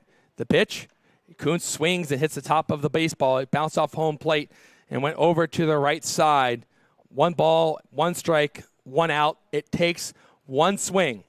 The Corn Dogs need 1 run to win this game. Kuntz steps back up to the plate, right on top of the inside part. The swing, hit to the right side. It takes a weird hop. It hit the face of Hobbs Dunn. It goes into right center, and Roman Kuntz ran into Schosberger, and are they going to call that interference? They are going to call that interference. Roman Kuntz will get second base. That will be a E3 on Hobbs Dunn, but because Kuntz had turned and was going to commit towards second base, and Schosberger was standing right there, Andy Pappas, the base umpires for this game, had to call it a interference because I think that Kuntz would have easily gotten second base considering the carom that the ball had taken after bouncing off of Dunn. And just want to make sure that Hobbs Dunn is okay because that baseball took the most wickedest of hops. It hit that lip where the grass meets the dirt, and it went skyward into right field where Murray Garrett wasn't there. Here comes Hansen. Hansen takes the ball low. So now, Noel, the Corn Dogs have the winning run on second base. If Hansen can get a hit into right center field with Ray Helbrick going towards left center, the Corn Dogs would win. That's a ball 2. It was a called ball just off the corner. And the home plate umpire says that was just off, just missed the black. 2 balls, no strikes, 1 out, runner on second. That's a winning run. The pitch, that's low, 3-0. So Hansen most likely getting the red light right here. And we look to the on-deck circle, and it's Doug Loden. Loden has both RBIs tonight. Loden has also been pitching phenomenal. And if Noel brought this to my attention, at the middle of the inning, his coach from Oakland is here. Pitch. That is ball 4. A 4-pitch walk to Scott Hansen. And that's good news for the Corn Dogs as Loden comes up in a lefty on righty matchup. But it's also bad news in a sense because now there's a double play in order up the middle and even the third base. Yeah, exactly. Roman Kuntz doesn't have a lot of speed over at second, and you would love to get him over at third now. There's only 1 out on the inning and go for the sac fly win, but any sort of pitch like that goes past right, they're going to take off. At least Kuntz is for sure. Pitch to Loden. It's right down the middle for a strike. Loden wanted to see one cross the plate. Loden on the day, 1 for 3 with a sac fly and a single. He has both RBIs for the Corn Dogs. Can he get the all-important third one and send the Corn Dogs fans into a frenzy? Kuntz at second, Hansen at first. Here it comes. Loden clobbers one down the right field line. It's picked up by Peter Fusick. Kuntz rounds third. He'll stay put. And the throw was a strong one, picked up by Schosberger. And the bases are loaded. Thought maybe that was it. But Justin Heisman put up the stop sign. And it's going to come down to Hayden Matulik. Yeah, it's really hard to tell now with that hit there, if it could come in time for Roman Kuntz coming in. Like we said earlier, he doesn't have the most speed on the team, but it's hard to say, really. I think it would have been a close bang-bang play, and Coach Justin Heisman, if I'm being honest, I think he makes the right call there. Extend the game and make it so that you are still in it and don't crush this potential win. Schosberger delivers the first pitch. Matulik takes it for a strike. That's a pitcher's pitch, something you don't want to swing at to start off the at-bat. 0-1. You still have an out to play with here. The infield is playing in, so a hard grounder may not do the job. You got to try and hit a liner somewhere. But now that middle infield is going to retreat as the manager of the Crestwood Panthers, Devontae Glenn, tells his infielders to play back on the middle infield. The pitch. Hit to the right side. Coming in is Fusick. Going out is Garrett. Fusick has the ball. They're going to send Kuntz home. The throw is in time. It's in time as they send him home. Heisman sent Kuntz home, and Schosberger and Kuntz are going after one another. It's getting chippy here from Legacy Field. We got to be careful. But after a great play from Fusick, we're going to go to the 11th. Still tied at 2. This has been a roller coaster of a game, and it's not over yet.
Eleventh inning. Still got some baseball in store for you.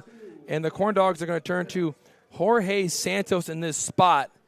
And Santos has a 2.57 ERA in 5 games. This will be his 6th. He's pitched 7 innings, has 10 Ks, 6 walks, but only has allowed 1 hit. That was against the Panthers in the 4-2 victory back on June 15th.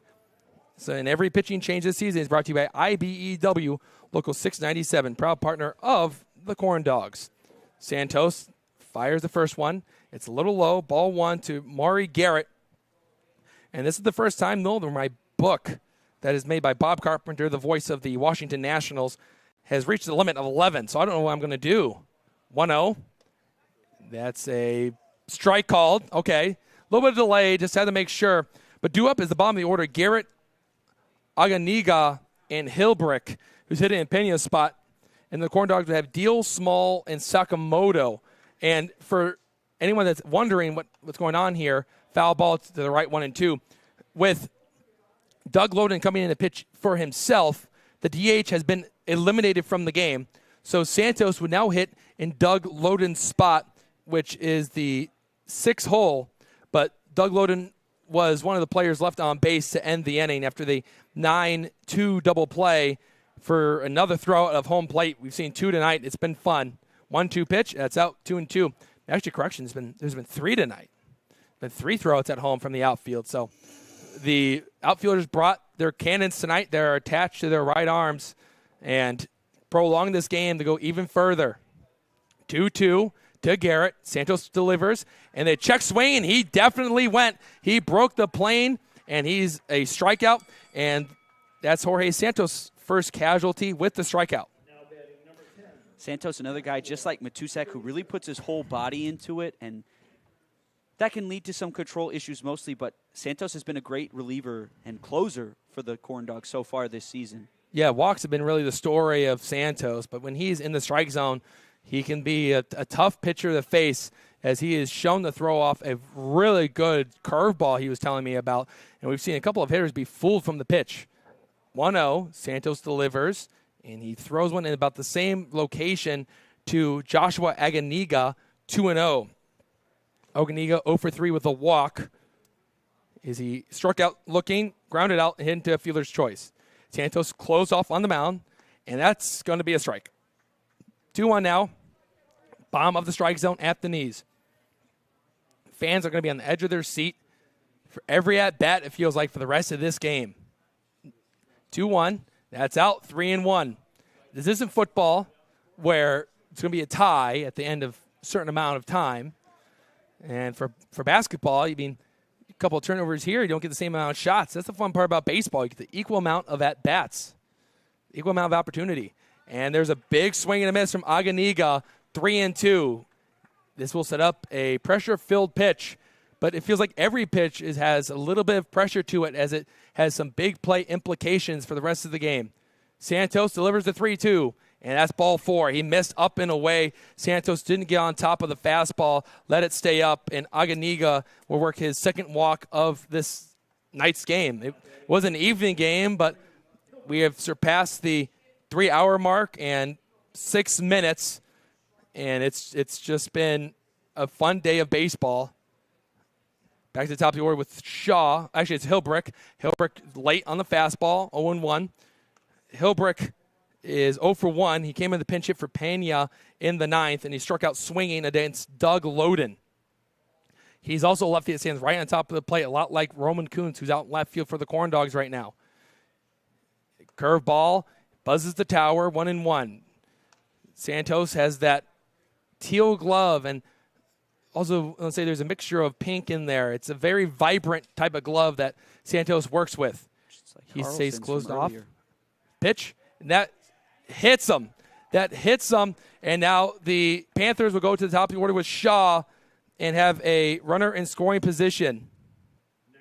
So 2 self-inflicted wounds from Jorge Santos in this top of the 11th, where he walked Aganiga on a full count and hit Hilbrick on the second pitch of the at-bat. Now with Shaw at the bat, now you have to wonder how the Panthers are going to play this. He's 1 for 4 with a single, a strikeout, a flyout, and another strikeout with 1 walk in the second inning. Huge thing here is that Santos was the last pitcher listed on the lineup sheet. I know that true. Jake Tomets is here from Munster, but other than that, I'm not quite sure if any other pitchers are in attendance. May have to call him up and get him over here. Down and away to start off this at-bat, top of the order, 1-0. The Panthers have the go-ahead run at second. They have not been able to score a run since the second inning. After that, they have stranded 7 runners tonight beyond that second inning. They had stranded 3 that inning, so 10 altogether through these 10 innings. Foul ball to the right of the camera, off the chain link fence, 1-1. But, man, this has been one of the more interesting games that we've seen from Legacy Fields. It might be the first Corn Dog Classic that we've seen in quite some time. There was some at the beginning of June, just drama-filled game after drama-filled game. Haven't really seen too many of those as of late, it feels like. Down in the dirt, it kicks away from Deal, and runners will get free bases. That will go down as a pass ball on Deal because he could have made the play. and he didn't squeeze it. And now the Panthers have the go-ahead run 90 feet away. And now you have to wonder if maybe the Corn Dogs may try to maybe intentionally walk here, the Shaw, and try to induce a play somewhere. Sakamoto, Deal, and Santos are talking on the mound. Andy Pappas trying to break up the mound visit.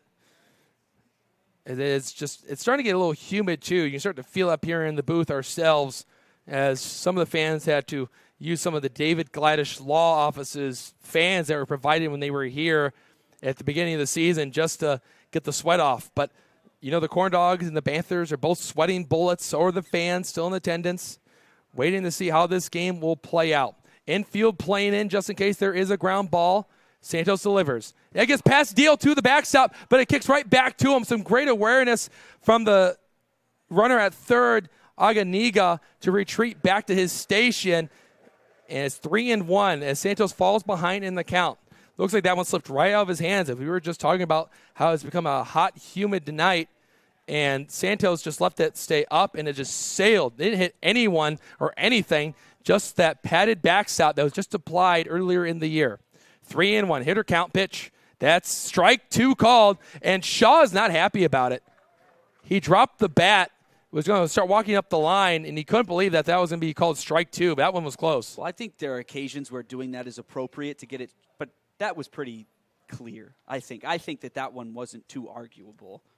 3-2, Santos. Swing and a miss! He got him! Santos with a huge strikeout of Shaw as he threw that was possibly ball 4, top of the zone, but it looks like Shaw allowed that called strike 2 to get to him, and he went up the ladder and came up empty. That's the third time he has struck out tonight. Aiden Wright now stands between Jorge Santos and a scoreless inning. Fusick is on deck. Fusick had the big throw of Roman Kuntz out in the bottom of the 10th. Looking in for his sign. Santos got it. He nods in agreement with Jaden Deal. He comes down the mound, and he delivers a pitcher's pitch to start the at-bat. Low, at the knees, on the outside corner. Not too many hitters are going to swing at that pitch. That's why it's called a pitcher's pitch. As we are approaching 3 hours and 20 minutes of broadcasting, we have to have you through the entire duration of this game. Here comes Santos, and he gets a swing and a miss. 0-2. There is 2 outs. Sorry not to update the board on our broadcast. But 0-2, 2 outs, 2 runners on, 2-2 game. Santos trying to motivate his team to try and walk it off in the bottom of the 11th. He has the sign. Here he comes. Chopper, back up the middle. It's going to be a tough play. Tyler Schultz, bare hands. He throws it first. He throws it over the head, off the dugout of the Panthers. They're going to score 2 runs and take the lead 4-2. There's nothing you can do there if you're Tyler Schultz. That's an infield single for Wright. But if you're Santos, that's a tough pill to swallow because you got the ground ball, but because of the jump, it gives the Panthers the lead 4-2 the first time they've scored.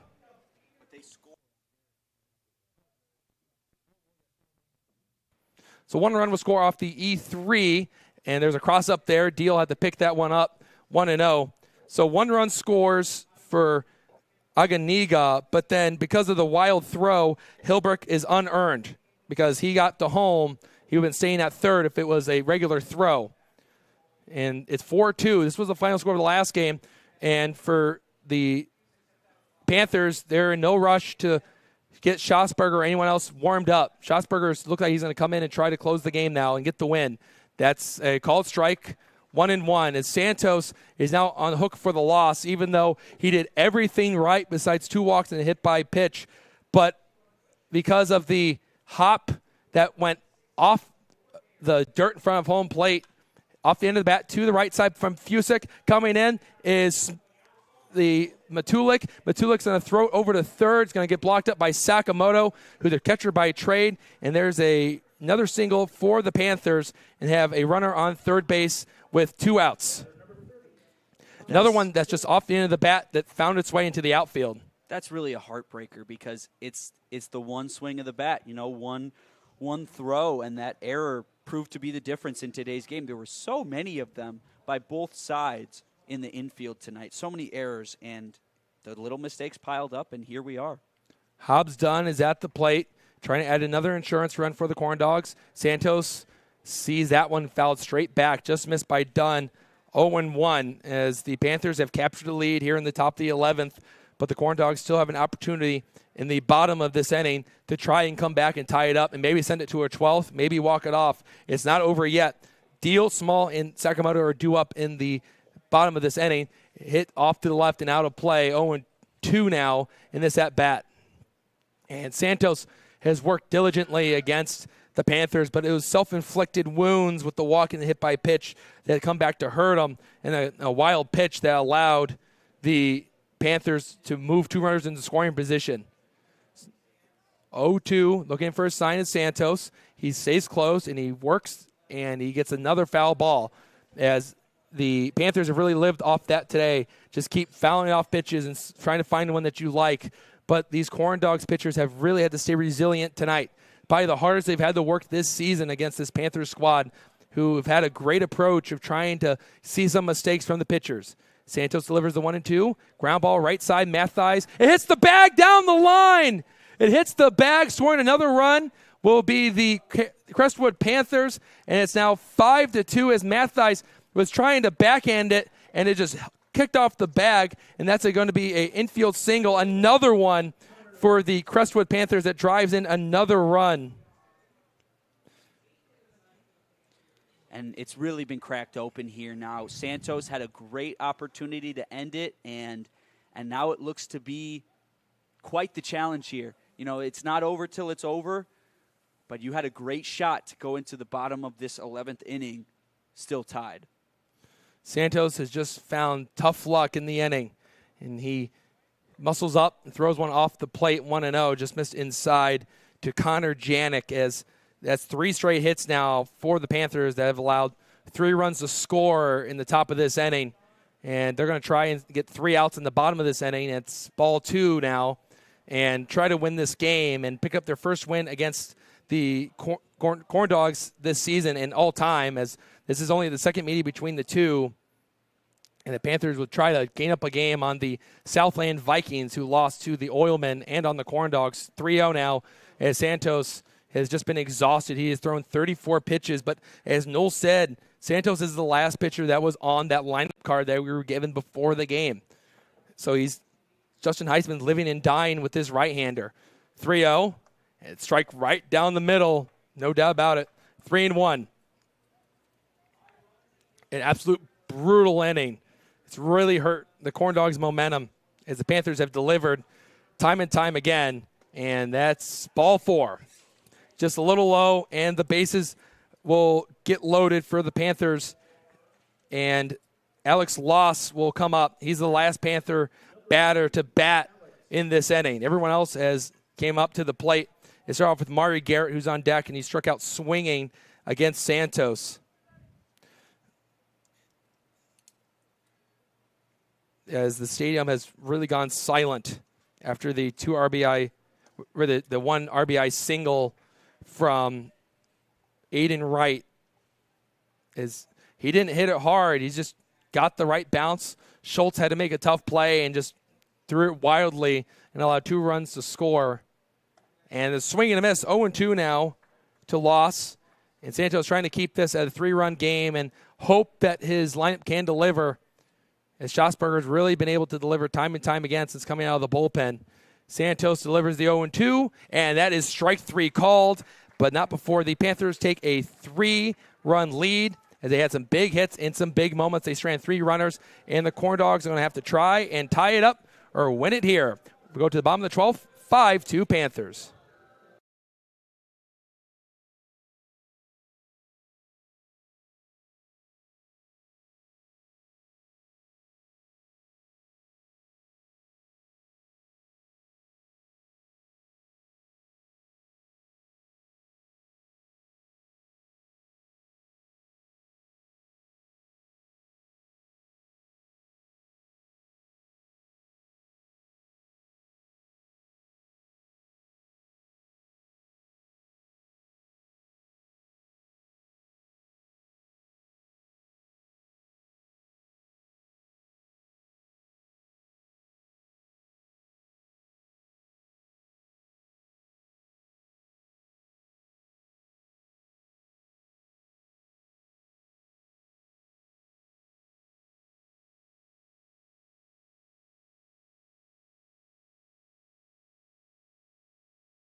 Bottom of the 11th inning, and the Crestwood Panthers have scored 3 runs on 3 hits, 1 error.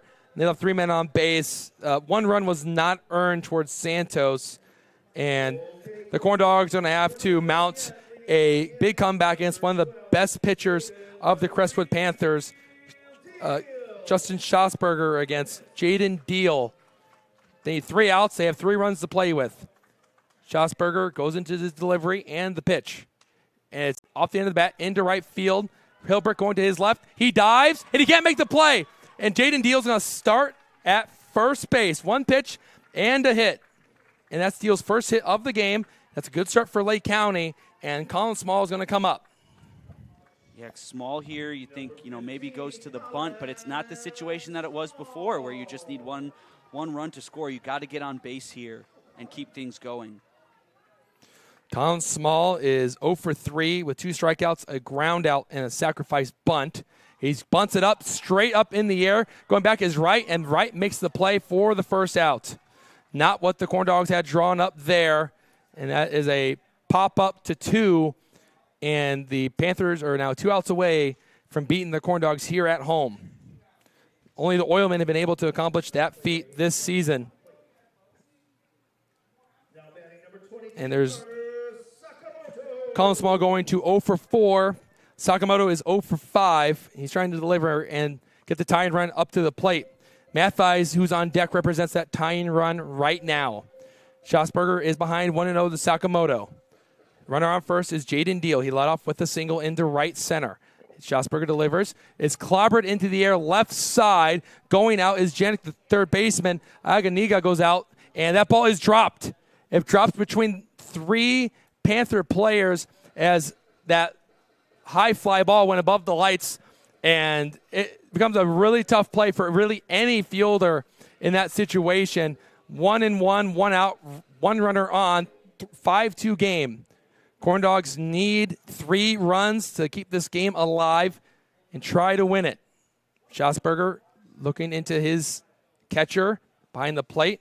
He's set at the belt. He lifts his leg, comes down the mound, and Sakamoto goes reaching for his slider, 1-2.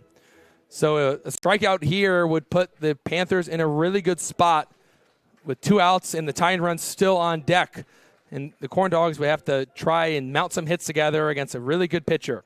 Schossberger puts the glove down at the belt. Here he comes. And he gets Sakamoto on the strikeout. Sakamoto is now 0 for 6 on the day. The strikeout there for Schossberger is his 4th, and there are 2 outs. Mattheis will now come up and try to keep this game going for the Corn Dogs. Don't go anywhere after the game. We'll have the Corn Dogs post-game show if it reaches to that. Pitch to Mattheis. Mattheis is late on the fastball, 0-1. Schossberger's got a good fastball on the main slider. A good bite to the slider, and the Panthers are 1 out away from winning the game. Deal still ever at first. Not worried about him. Worried about the man at the plate. That's down and in to Mattheis, 1-1. As of right now, Schultz is the tying run now. He's over on deck. So if Mattheis can get on, the Corn Dogs have an opportunity to tie it with a 3-run homer. Schossberger delivers, and it's out, 2-1. You can't let the moment get to you here. You have some deep breaths, slow down the adrenaline. I know my adrenaline is up right now. I'm trying to slow myself down, 2-1. Outside, 3-1. So Brett Mattheis might consider taking one here unless it's a pitch he's looking for. If he hits one into left center, the runners will be on the go. Deal over at first. Schossberger throws the 3-1, and Mattheis swings through it 3-2. So Jaden Deal is on the move here. Once Schossberger commits to the plate, Deal will be going to second because it's 3-2, 2 outs. And here it comes the payoff pitch. A swing and a miss, and the Panthers win the game. Mattheis not happy. The Corn Dog fans not happy. And that was a hard-fought loss, but you'll take it there as the Corn Dogs lose it 5-2 in extra innings. And when we come back from this break, we'll have the Corn Dogs post-game show hosted by Noel Ferry, who will be announcing the Macron Player of the Game. And he will tell you you're also University of Chicago Play of the Game.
Welcome back to Legacy Fields for the final time here tonight. A hard-fought game by the Lake County Corn Dogs. They come away with this one not victorious, moved to 16-7 on the season, and 11-2 at home. What a great team this has been this season at home, and at no point in this game did it feel like they were really out of it. They've got a lot of fight. As for Crestwood Panthers, they moved to 12-12, 500 on the season, and the race for the middle of the Northern League is getting really tight as we enter, about halfway through this season. Definitely a hard-fought game, but in terms of the Panthers, 5 runs scored off of 8 hits and 4 errors for the Lake County Corn Dogs. That was really the storyline tonight for both teams. 3 errors committed by the Crestwood Panthers in favor of the Lake County Corn Dogs. Corn Dogs came away with 8 hits, matched it for the Panthers. Only scored 2 runs off the sac fly by Doug Loden. And then later on in the game, in the top of the 11th inning, Jorge Santos came in to attempt to close for the Lake County Corn Dogs, and had 2 outs, had already struck out 2 batters, had runners at second and third, but was looking to close out the inning, and he almost had it as the ball was hit right towards Tyler Schultz on an awkward bounce right down towards second base. Schultz was unable to make the throw to first, went over the head of Mathai, scored 2. From there, the Panthers were able to score 1 more and win this one 5-2. Your Macron player of the game is Doug Loden with 2 RBIs off of a sac fly and a normal hit earlier in the game. And your University of Chicago Medicine play of the game was Scott Hansen's great throw from center field into home to cut off Shaw at first at home and put the Panthers ahead 3-2 at the time, but he kept it 2-2 and kept the Corn Dogs in it. Looking ahead, the Corn Dogs remain at home tomorrow against the Southland Vikings, now bitter rivals, as this one's getting interesting down the stretch. Like I said, Corn Dogs now 16-7. Crestwood Panthers moved to 12-12. It was a great game here today. Another great example of Northern League baseball. I'm Noel Ferry, and for Andrew Mild, we're signing off. Hope you had a great one here today.